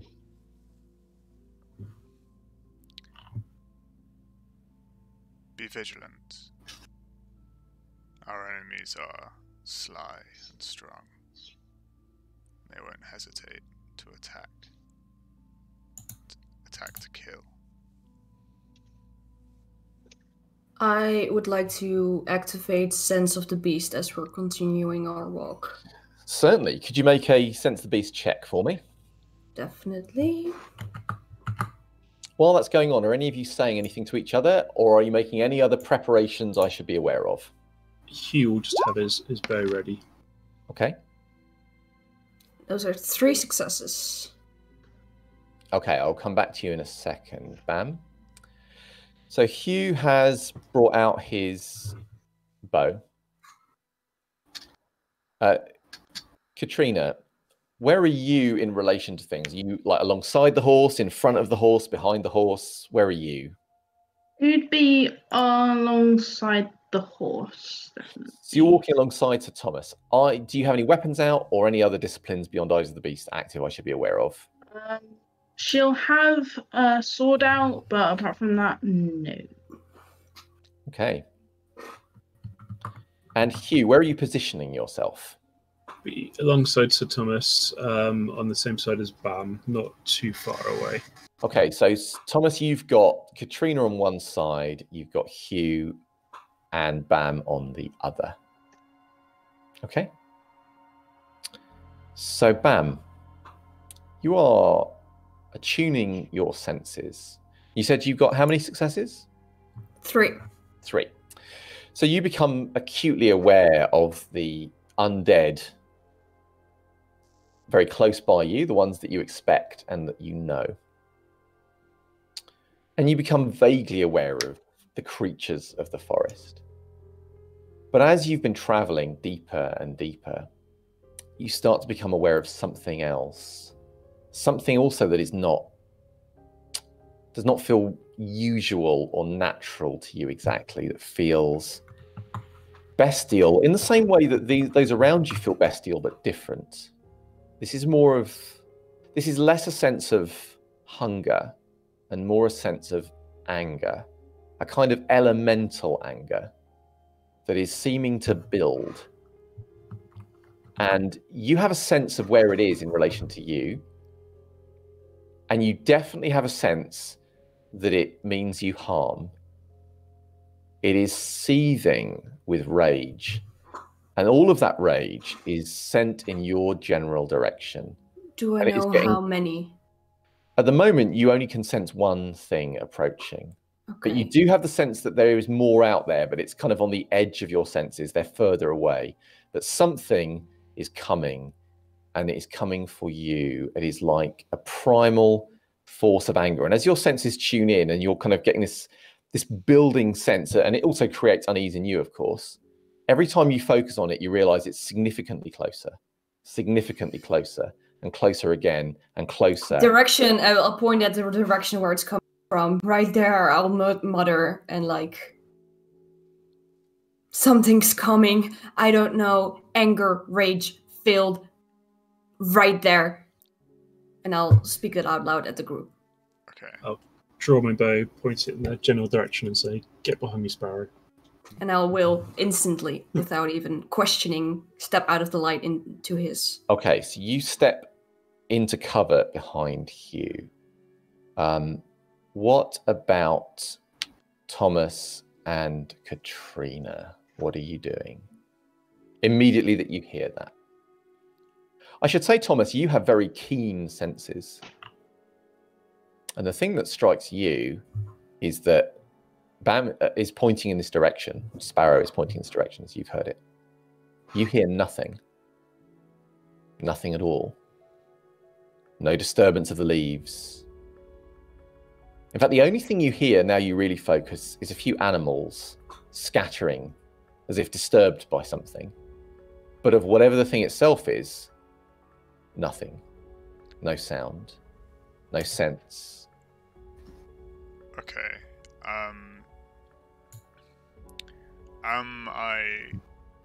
Are we close to where I am supposed to be? Oh yeah, you've definitely been heading in that direction. Okay. Yes, you're in the right area. You know the others are around. You hope they're as close as they said they would be. Okay. I think Thomas will kind of unhook the lantern and hand it to Bam. Okay. I'll take it. You unhook the lantern and you pass it down to Bam. What are you doing, Katrina? She's probably turning to Bam. What she's so scared about. Okay. So as you're looking towards Bam as if to say, what are you so scared about? And turning to look in Bam's direction. And as you, Thomas, are leaning and handing the lantern towards Bam, something bursts from the trees. From the direction that Bam was saying. And it is only because of this, because it comes out of nowhere. And it comes on silent feet. And when it does break from its cover, it breaks at a leap, propelling itself through the air towards you. It is only because of Bam's warning that you are not surprised by this attack and caught at what the storyteller likes to call static difficulty 1. So, as it sails through the air, those of you who can see well in the dark, you will see something like a man, heavily muscled, but also covered in the fur of a beast, with claws, for those of you who have claws of your own, that look not the same, not like bone, but natural claws, nevertheless huge, terrifying things, with the head of a wolf instead of a man, with teeth that glint in the light of the lamp. Rage-filled eyes, intelligent, but burning with hatred towards all of you. Bam, from your point of view, you see only the shape of something leaping towards you and the glint of teeth. So it is going to leap kind of through and past you. What are you doing? I would like to shoot it in the eye. Oh, that sounds like an exciting, cool shot. Yeah. Okay. So I'm going to say to shoot it in the eye is going to, I'm basically going to take away a number of successes from your roll. And if you still pass, then you will get to attack it. Luckily for you, it is not trying to attack you, Hugh. It is with one arm sweeping at Katrina and with the other at Thomas as it leaps between the two of you. So, Katrina and Thomas, what are your intended actions? Well, Katrina, I'm probably seeing that it's going to take weight, but her will try and counteract that with her sword. So you try to cut it from the sky with your sword. Thomas? Thomas does not intend to make this a two-way combat. He intends to get out of the way so that he can start making noise. Okay, so you want to try and dodge. Mm-hmm. Okay, great. So, Katrina, could you make a... what kind of sword are you using? It would be just like a normal sword. So, like a long sword? Yeah, a long sword. Okay, so could you make a dexterity and melee check for me? Don't forget, folks, if you want to rouse, you can, and you can spend willpower on these things if you want to. Thomas, can you make a dexterity and athletics? No, you can make dexterity and animal ken, because you're on a horse. Yes. Bam, you can do what you want, but in terms of the combat, it'll happen after this round of combat, because you're not engaged in the combat. And Hugh, your shot will come after the melee engagers. I've got rapid reflex. Your shot will go first. So, if you could make a composure and archery roll. So just for those people watching while they're making these rolls, because this is Dark Ages, rather than having a firearm skill, we've put archery as a separate thing rather than a subcategory of athletics. Does my speciality of trick shots count for this? I can't resist your smile, so we'll say yes. It's the only reason. I'm going to blood surge for my roll. Excellent. I might do the same. Okay. Let's do that first. So those of you blood surging, after this, you can also make a rouse. What I'd like to hear is from Hugh first about his shot. 2 seconds. I have... Oh, jeez, what is that? I have 10 successes on a crit. I think that is. Yeah, 2 10s in there. So, yeah. All right. 8 on the dice, and then, so that'd be... I have 7 successes, messy crit. Okay. And Katrina? I'm thinking. Success. 6 is a success, right? I'm thinking about. Yeah. Yeah, on a dice, a 6 is a success. It should tell you Yeah. on the... So, yeah, it said that.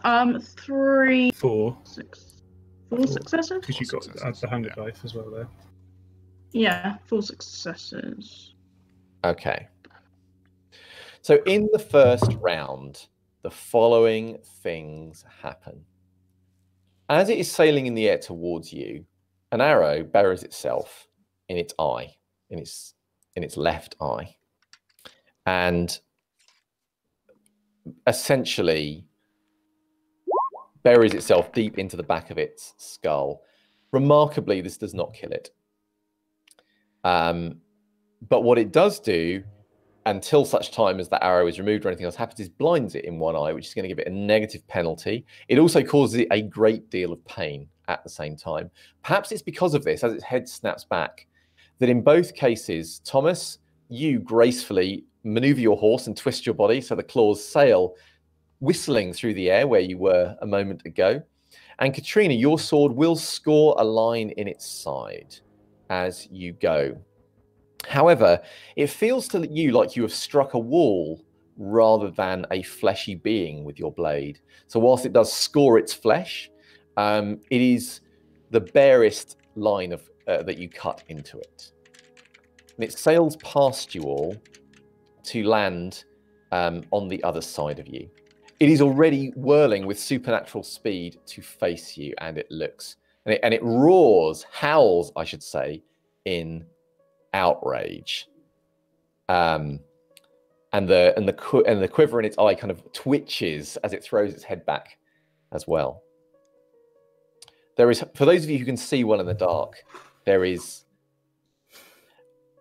mucus and pus and eyeball and blood running down its third cheek.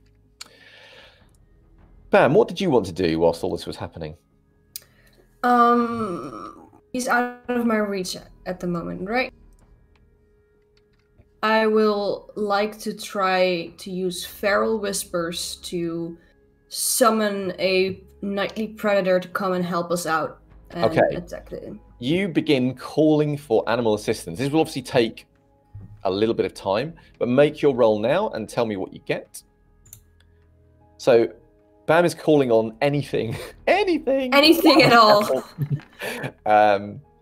That's a 1 success and a fail on the hunger. Okay, so you do feel that the expenditure of effort and will make you feel hungry. 1 success, something has heard your call and is coming, but it has not yet arrived. So we come to a new round of combat. I'm playing this as a 3 rounds and out. We will know one way or another how this is going to go very shortly. So what are your actions for this round? I should say, for whatever it's worth, Hugh, you think you've got its attention. Great. Is it coming towards me, or? It's hard to say at this point. Whatever it's worth, Hugh, you think you've got it. Yes, though. Carlos, you have your mic on. It's okay.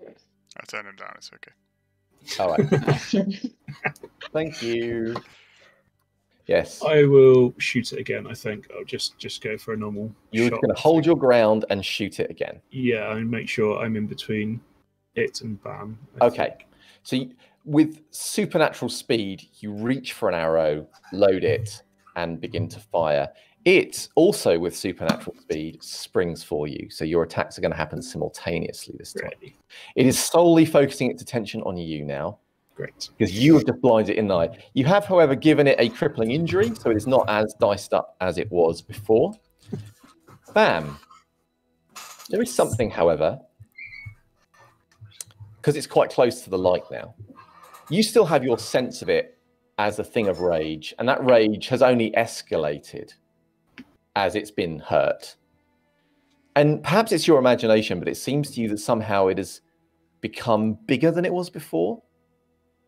Maybe it's just it's closer, but certainly it seems, despite its injury, somehow scarier than it was a moment ago. And whilst before the eye seemed intelligent and rageful, the remaining eye mainly just seems rageful at this point. Let me just check my dice pool. Cool. So, what are you doing, Thomas and Katrina? So Thomas is going to essentially get a run up so he can charge this thing next turn. Okay. But also be drawing attention to himself, shouting, making noise. And how are you doing that? How are you drawing attention? By shouting. Oh, cool. So Thomas begins to shout as he brings his horse around for a charge. So what I'm going to rule is that you don't act on this round, but next round I will give you a dice bonus. This is like moving into position as a bonus. Cool. So I'll give you a set. Katrina, what are you doing? She'll probably see that it's changed its trajectory to not her, but she'll still try and put you out and take a swipe, another swipe at it. Probably. So is Katrina just trying to attack it on its weak side, or is she trying to interfere with its attack on Hugh? In other words, you trying to be attacking it on his weak side, definitely. Excellent. Okay, so if you could let's resolve Hugh first, as it were. So it leaps for you, and you fire your arrow. If you could make a firearms and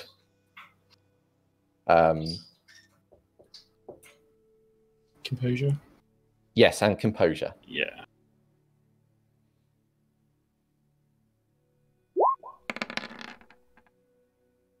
That is 6 successes. Okay. Sorry, I'm just laughing because this is horrendous.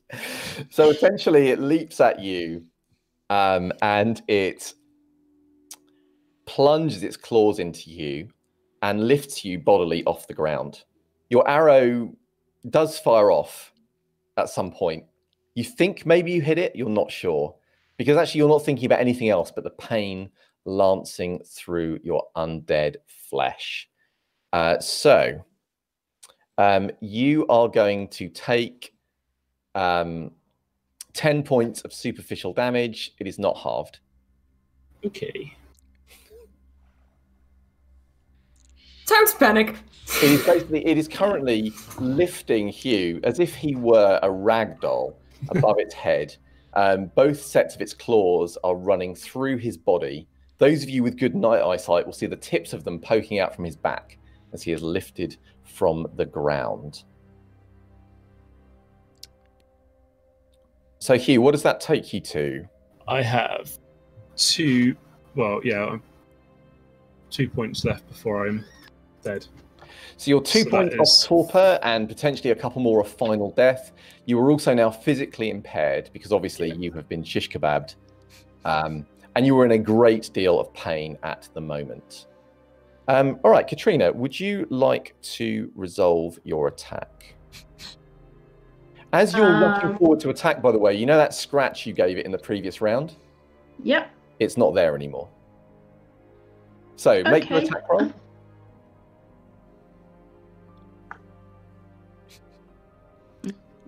I would argue that terror frenzies might not be out of the question right now. Yes, if you want terror frenzy, you're more than welcome to.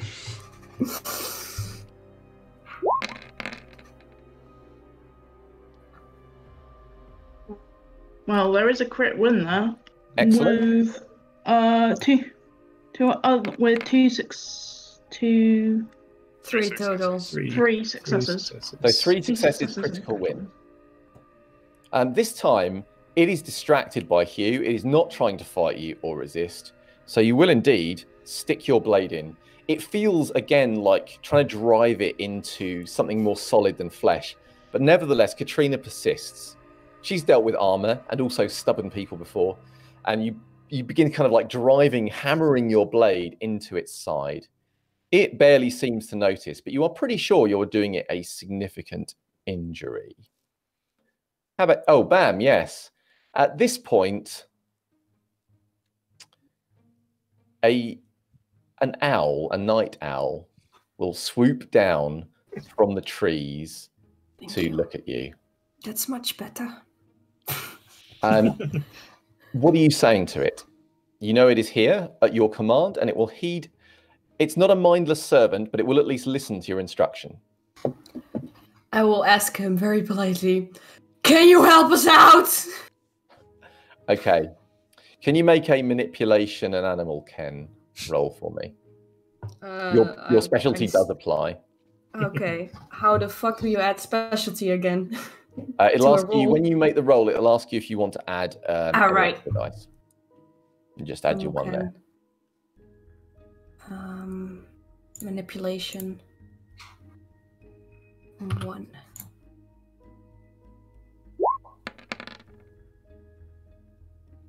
So that's 4 successes and a critical. Oh my god! I was about to say, get a crit win, or the owl is gonna. I was crit gonna win. have the owl screech at you to run for your life and then flee into the woods. But what it will do on a crit win, is it will begin to swoop towards where Hugh is in the fight to try and add some extra aid. Suicidal owl is on the case. The real homie. So, we move into the third round of this combat. I'm going to start with you, Hugh, as you are currently engaged. What would you like to do? Am I still stuck through, or is it possible? You're currently lifted over its head, impaled upon its claws. You have this horrible feeling it is about to try and tear you into 2 Hughs from where you are. Its muscles bunching already, prepared for violence. Dodging or anything's out of the question here, isn't it? Dodging would be very difficult. In that case, I would like to activate feral weapons and attempt to free myself with violence. You wish to free yourself with violence. Okay, excellent. So could you make, so essentially the claws will sprout naturally from your fingertips, almost as if they've been waiting to do this for weeks. And some part of your mind kind of takes over as you're, Hugh is not used to fighting in this manner, but some part of you is. And you go to free yourself with violence. Could you make for me a brawl and strength roll? Now then, so Thomas, you are also charging in and striking at this point. I would like you to make an attack roll. How are you attacking? Are you just riding by and sort of striking with your sword? I mean, I intend for the horse to also, like, we are charging at the thing. Oh, you're just going to physically ram the werewolf with your horse. Yes. All right, I think that's going to be an animal ken and dexterity. I mean, my sword is also involved. Like, I just your sword is also part of this menage a trois. You're saying, okay.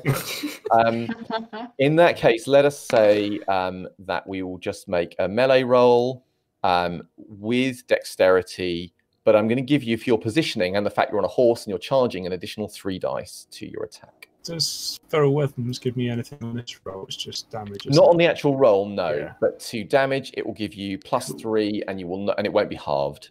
I will definitely rouse for this. And Katrina, what are you doing? You'll probably be satisfied and probably wanting to stab this thing. So you're going to continue to wail upon it. It has noticed you now. So as it is kind of... Yeah, I think what it's actually going to try and do is it's going to lean down and try and bite your head off, Katrina, whilst it also tries to tear Hugh in two, because it's confident that way. So I would like... let's go for Hugh's roll first. Okay. Oh, there we go. Mine's finally gone through.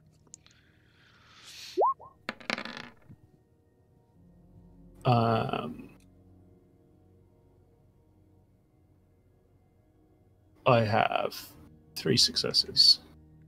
Excellent. Are you using any willpower or anything? Reroll. I've got 1 dice I could reroll. I think I will. I mean, it's a good time. It's as good a time in here, isn't it? So I will reroll 1. That's that one, isn't it? And 1 dice. Oh, yeah. So that is 4 successes. Okay. So 4 successes from Hugh. And Katrina, what about you? Wait, I haven't rolled yet. Okay, so whilst you're rolling, Thomas, I'd also like you to roll your check. What did you get? I'm just gonna willpower, because there's 3 dice that I can willpower in here, which is great. So I have 12 successes, messy crit. Excellent. Holy fuck. Yeah. All right, so I'm gonna resolve all this in a minute. I just need to know what Katrina's roll is, and then I'll tell you what happened. What happens when you get a 1? She got 2 wins. I'm not sure what happens when you get a 1 though. It only matters if you fail the roll. So a number of things happen at once. The first is it comes down and it bites Katrina on the shoulder, sinking its teeth deep into the meat of your shoulder. You feel like the movement of your sword arm is greatly hampered by this. Bones crunch beneath its powerful jaws, and you are...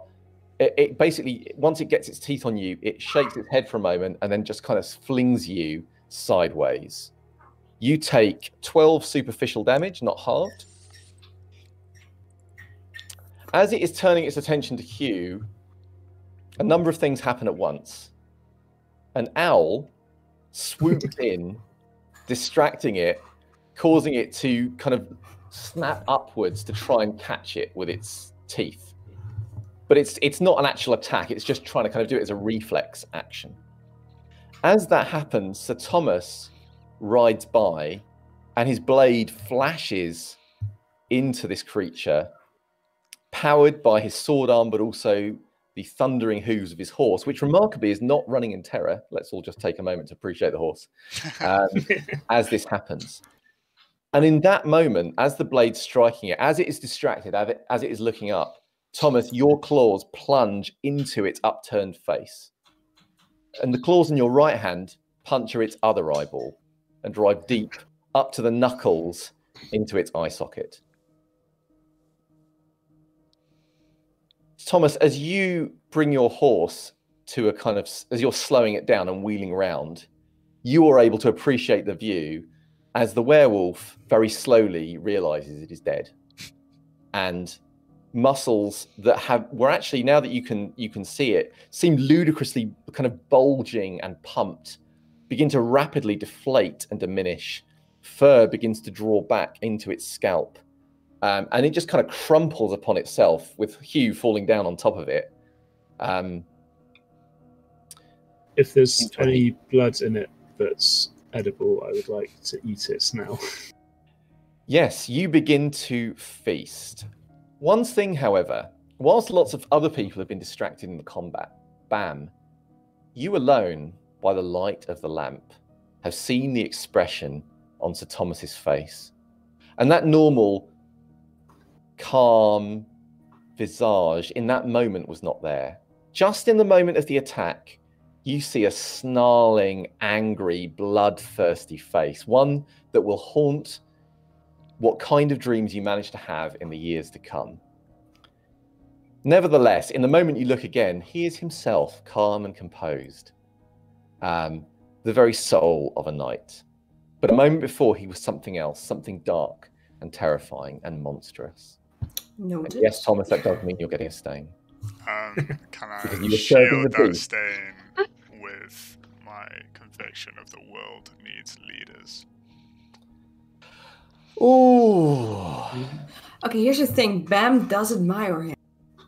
All right, fine. As a player assist, I will crumble to your player. Your player thing. So yes, you will shield the stain. And as it was only Bam that saw it, is only the one stain that I am throwing at you for this. So, Hugh, you begin to feast upon the blood of this creature, and it is good, and it is wonderful. How much are you drinking? I'm at hunger 4 at the minute. How much can I drink? You can take yourself to hunger 0 if you want. Yeah, let's do that then. You drink upon it. There is still much blood left in this thing, but even so, you go to hunger 0. It is dying. You feed upon it. Its power surges through your body. It feels incredible. You feel strong, and you also feel very angry. For every level of hunger that you take from this creature, the difficulty to resist fury frenzy checks is reduced by 1. Okay, good. It is everything you can do, not just to let this anger out in a glorious explosion of rage. In terms of role-playing, any normal frenzy trigger, of course, will trigger a frenzy at horrendous difficulty and we're in trouble. But in terms of anything else, anything that is even slightly annoying will really, really anger Hugh. Your anger is right at the serve. You are, anything could trigger you off. So just, if you consider yourself like Mr. Furious, if you've ever seen that movie. Yeah. So yes, you can feel this anger and rage within you. Katrina, you have landed upon the ground and you are obviously, I imagine, in quite a terrible state. Yep. So I imagine you have filled your superficial tracker. Yes, I have. Have you filled your aggravated tracker, or have you still got some? Are you in torpor, or are you still with us? I'm still with you. I'm definitely still with you. Okay. So Katrina will begin to rise. There is something not right with the movement. Like her shoulder seems like it's too low and too squished, and it looks awful. Nevertheless, she is standing up, and that is pretty impressive. Pretty damn impressive. Thomas, you have been, of course, shouting. Bam.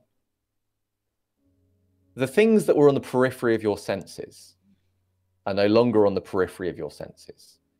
And all of you will begin to hear enraged howling that is coming your way. We gotta go.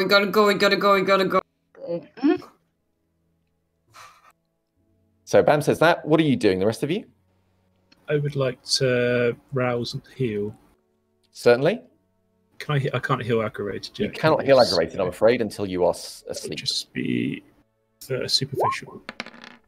So, I got up bang already. I have not passed a rouse check yet. Well done. Yay. Storyteller, thanks you. Your wounds, some of your wounds begin to heal. However, some of them are horrendous. So I have 4 aggravated and 2 normal now. A number of things begin to break through the trees on more than one side of you. It seems you have caught the attention of the pack. However, as they break through the trees, Thomas, the trap is finally sprung.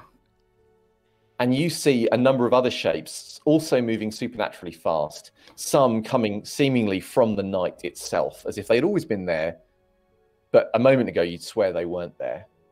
And you catch glimpses of Drogo and James and William and the others that you had gathered, leaping from trees, from places. You see those of you with night vision, furious melee exchanges happening. You see more than one of the Cainites that joined you on this venture. You see bits of them ripped from their bodies and sent sailing. You see several put to final death. Nevertheless, when the dust settles, and it doesn't take that long actually, when all is said and done, it is your side that have prevailed, and it is the pack that are destroyed. Not long after this, you will see Sir James coming to join you with the few survivors from his band. And he will be instructing them. He will be carrying, I should say, a dead body, a dead man's body, who is mostly naked, I should add, and has a broken neck. And he will bring them over to where the werewolf that you slayed was. And he will be saying, "Gather up the bodies. It's time for us to leave a message for any other foolish enough to come to this place."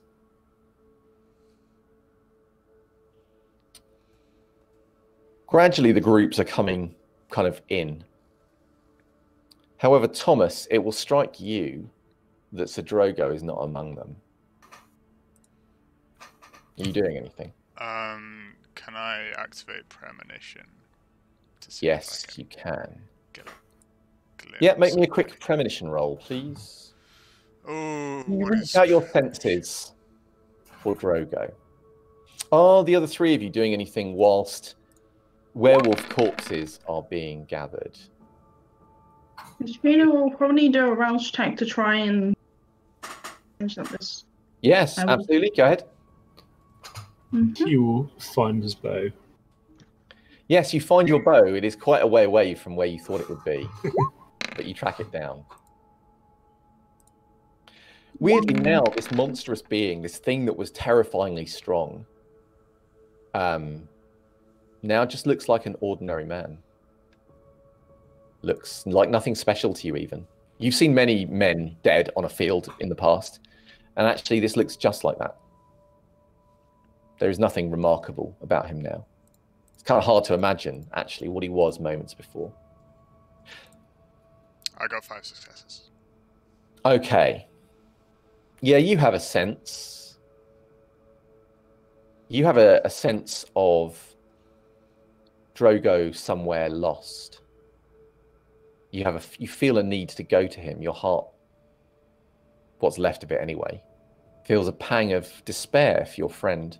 Something bad has befallen him. I will go in the direction that my heart takes me. So you zip off into the woods. Everyone else is gathering into this space. Is anybody following Thomas, or are you staying with the rest of your band as they are gathering up? He gave no indication of what he was doing, right? Nope, he just left. Without any light source, anything? No, you have the lamp. Yeah. Okay, I'm wondering if I'm going after him to give him the lamp. Okay, that's nice. Can I do a roll to see? Why don't you just tell us what you want to do? I don't know. That's the point. okay, At fine, one then hand, yeah. I want to like. Yeah, go Okay. ahead and roll. Go ahead and roll, sorry. I'll just roll 1d10. And if it's a success, I will go after him. If it's a fail, I will stay. Gotcha. It's a fail. I'm remaining So you right here. and the lamp remain here with the others. And I'm sure he Katrina doesn't and need Hugh- this. Katrina and Hugh, what are you doing? Are you staying or are you going? If Katrina goes, then Hugh might feel the urge to go as well. Okay. Otherwise, he'll stay. Yeah, she'll probably go with the others because she probably feels that that's probably the safest place. Well, it's complicated because one of the others, if you count Thomas, has sodded off. But both Bam and Hugh currently seem to be remaining.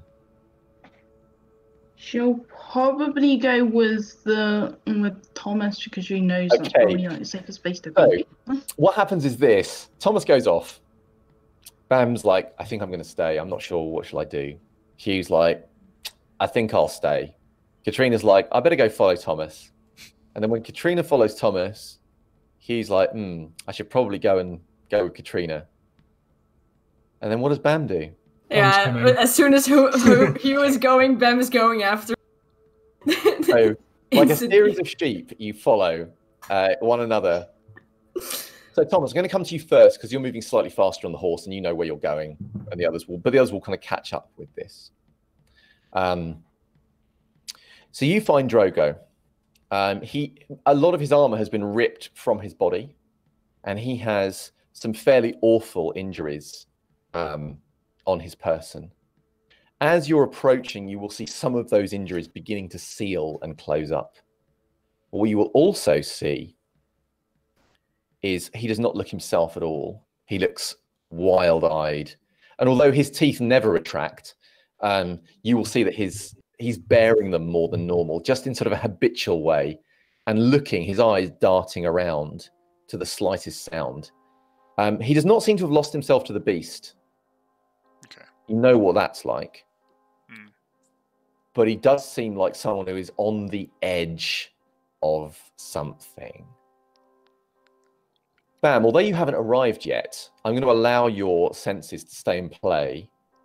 You sense ahead of you is an extremely hungry Cainite. Extremely hungry. You can feel it radiating ahead of you in the woods.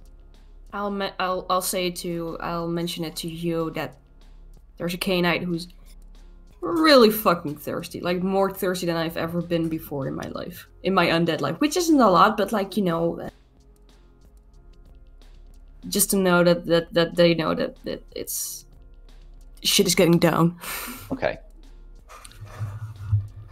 So Thomas, you I will dismount and kneel next to him. So he is crouched down, and you join him down there, and he looks at you, and he does manage a smile. And he says, "Did we get them all, Thomas?" Thomas has a smile on his face, and he says, "We have found victory. They are gone." I must go back.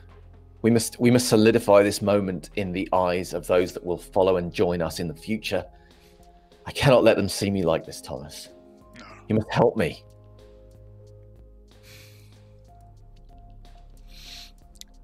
They need a leader right now. And Thomas will offer his wrist to Drogo. Drogo looks at your wrist like you've just put an extremely tempting but very naughty cake in front of him. You know, like, I probably shouldn't eat this, but I really want to eat this. That is the sort of the expression that flickers across his fairly miserable visage. And Thomas nevertheless, will say, you are right. They must not see you like this. But it must be you that speaks to them. Yes. Thank you, Thomas. Together, we will be strong for Oxfordshire. And he will plunge his fangs into you and begin to drink. And it is around this point, Katrina, as the first person to go, that you will come across this scene of these two knights kind of huddled together. And obviously, Hugh, you won't be very far behind, and Bam, neither will you. And as he begins to do this, naturally, one of his arms will kind of creep around you, Thomas, to rest in the small of your back, and the other will kind of cup your head and draw it into his shoulder. Your arm is kind of caught in his mouth, and he will begin to feed upon you. Okay. Give me a minute. I'm at hunger 2 at the moment, just so yeah, you know. Good to know.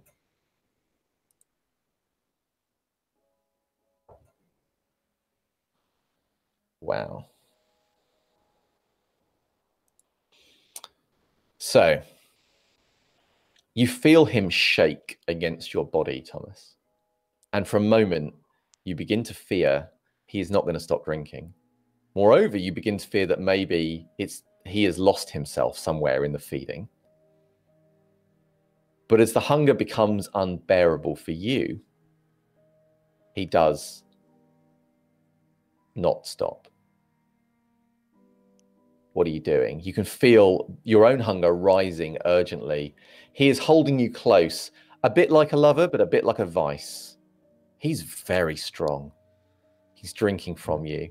He's drinking. It's like he doesn't want to stop. What are you doing, Thomas?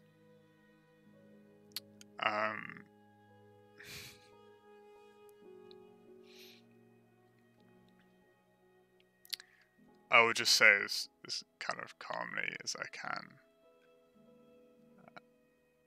That is enough. Can you make a leadership roll for me?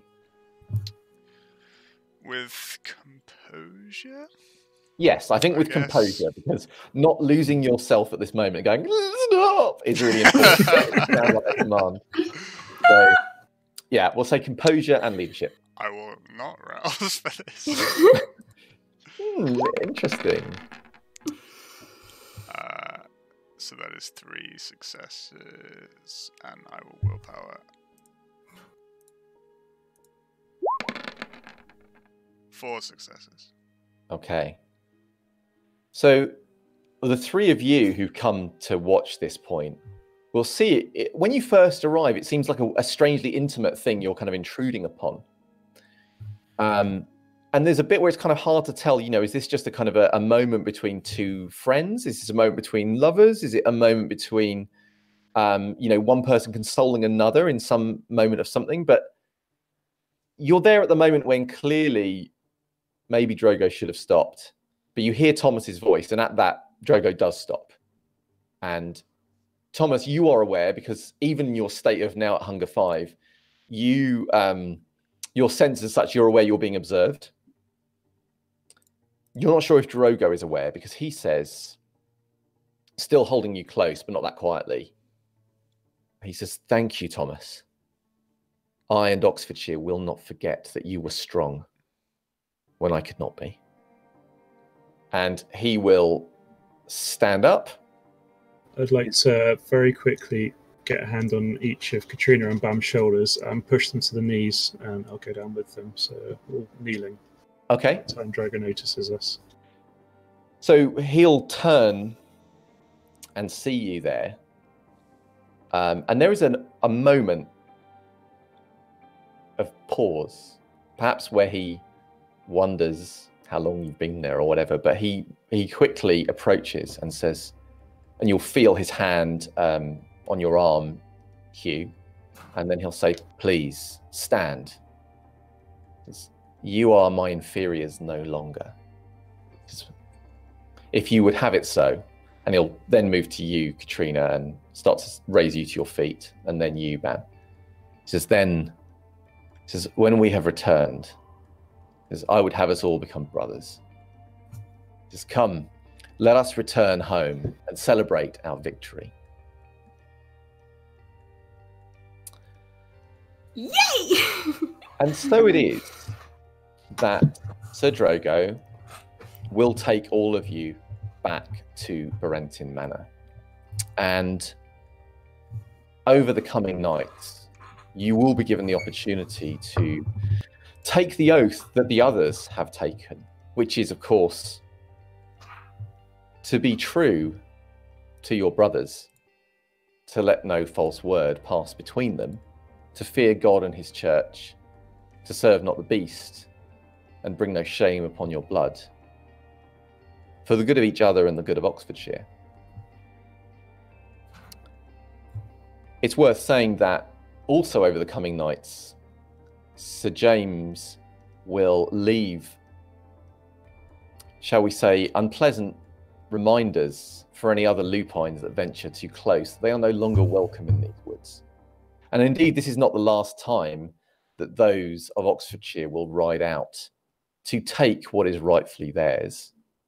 This is only the beginning of the expansion of Oxfordshire, which you, of course, have been part of.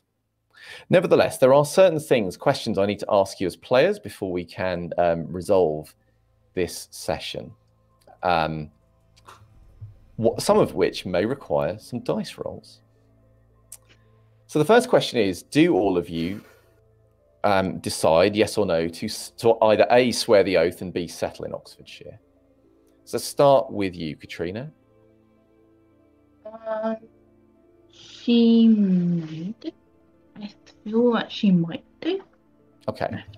Well, she may not stay there, but let us assume that she swears the oath and for a time makes this place her home. And I'll come back to you in a moment on that. What about you, Hugh? Hugh will remind Sir Drogo of his oath and that he wishes to find satisfaction in Sir James. If that is still satisfactory, then he will bend the knee. Yes, Sir Drogo will agree it is. And at a time where Hugh has healed from his awful injuries, in the grounds of Brenton Manor, he will fight a duel with Sir James Douglas. Now, if he is successful in winning this duel, then Sir Geoffrey of Winterbourne will be given over from Sir James's custody into Hugh's. But if he loses that duel, then he will accept that he no longer has a claim on Sir Geoffrey, and indeed he will agree to serve in Oxfordshire. And assuming he agrees to those terms, he will get his chance to fight a duel. Yeah, he will agree. Okay. So we're going to resolve this duel with a single roll, because it is not to final death. It is simply to see who can prove their prowess. You will, of course, have had time to feed, etc., etc., etc. So you're welcome to rouse for this roll. And you are welcome to spend willpower as you would. Do I get any bonuses if, for example, I feed to Hunger Zero? It means you won't roll any hunger dice. So you would. I wouldn't get any. Considering my feeding preferences, would I get any further bonuses? Oh, I see. I see. Well, it depends, doesn't it, on who you feed on? Yeah. So who are you thinking of feeding on? Well, Bam is the easiest one. They'll obviously. No, you won't get any. You won't get any. Bear in mind as well, you want to punch up if you want to get bonuses. Well, yes. I mean, I don't know who else is available really in that case. It's not. It's also worth noting that should you get in any way caught, you will be dead. Yeah. Well, let's leave that then for the sake of. So Bam may live another night. All right. So Yes! all right. So make your. I assume this is going to be. Oh, how are you choosing to fight in this duel? It will be assumed it is not an archery duel, by the way. That would be the first choice. No, James will want to duel you in a martial contest of melee. Prefer to use brawl if possible. So yeah. I mean, you can fight him with your claws if you wish. And you I'll fight him with claws. Yep. He will fight you with a large claymore. Of course. So you will face each other in the grounds of Brenton Manor, observed indeed by the knights and the others who have agreed to settle in Oxfordshire. And this is seen as an entirely honourable way to resolve a dispute, which is much better than the kind of foolish way that old Cainites would have done it. They would have fought each other to the death or some nonsense. But you as brothers, you're more enlightened. You're going to do this through some good old-fashioned bashing each other on the head, and then it will all be fine. I assume my speciality comes into play this. Yes. Which is brawling kindred. Cool. Yes, it does indeed. And then I will rouse. There's that. Oh yes, you're used to fighting kindred. Yes.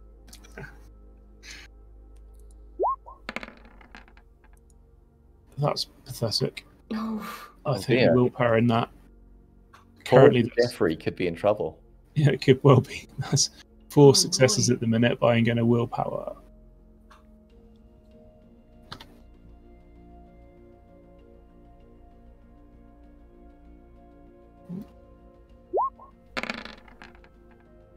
So I have 6 successes now. Okay. The duel is a very close fought thing. It comes right to the wire. And actually, there is a moment when Sir Drogo nearly interrupts it because he's worried that the two of you are going to get too badly hurt and this might become something more. However, when all is said and done, Sir James will step back and he will say, "So be it. I acknowledge your strength and skill as I ever have done. My blood suits you well, Hugh Bowman. Perhaps when wisdom finds you in later years, you will seek me out again. For you have earned my respect this night." And Sir Geoffrey of Winterbourne will be freed. He is, of course, a little more gaunt and shaken than you've ever seen him before when he is released from his imprisonment. It's fair to say Sir James was not very happy with the English after what had happened over the last few years, but he is still alive and intact, and he will be given over to you. Does Hugh intend to stay in Oxfordshire once he gets Sir Geoffrey, or is he intending to leave? He will take Sir Geoffrey home, but he is sworn an oath, so he will return. Okay. And what about Bam? Is Bam intending to stay in Oxfordshire? Definitely. I think after going to battle in arms in his first few weeks of being alive as an undead against Lupine, no, well, which is like, whoa. Then we'll stay and we'll try in the meantime to figure out who his true sire is in the area. So, both Katrina and Bam are trying in different ways to find their sires. And of course, neither do, because their true sire is Philip de Ramberes. And Philip, unfortunately, has been dead for some time after Hugh got his fangs into him on the Southern Road. However, this is a truth that never comes out. Both Katrina and Bam are welcomed members of Oxfordshire and begin the tradition of the gangrel holding the gates or the roads to the north and south. Katrina is awarded the south of Oxfordshire. The boundary there is her own domain to look after, and Bam the north. And Hugh becomes the first scourge of Oxfordshire, as it is proven that he is happy to get things done in as bloody way as possible as the situation demands.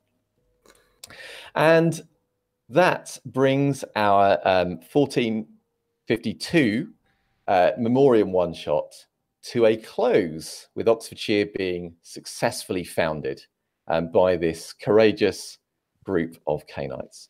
So I want to say a very, very big thank you to my players, who have all been absolutely fabulous. And I've really enjoyed the character concepts and the way you've all played together. It's been an absolute thrill. I also want to thank our best player, Joey.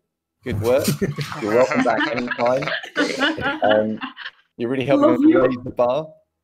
Thank you to Mitch for playing Sir Thomas. And if you like that, then do come along to our next one-shot, our 1772 one-shot, where Mitch will return to be Sir Thomas de la Moor once again. I also want to thank Dylan and Carlos and Mitch for sort of handling the very exciting technical issues that we've had to deal with tonight. I think this has been a pretty spectacular one, and you guys have done a great job. And a big, big thank you to all of you who've been bearing with us throughout the craziness. So yes, and a final secondary super thank you again to Alice for the art. So that's all my thank yous done. Hope you enjoyed it. And we look forward to seeing all of you on Monday next week for our next Memoriam one-shot in 1772. Stay safe and do wash your hands. Wash your hands. Bye. Bye.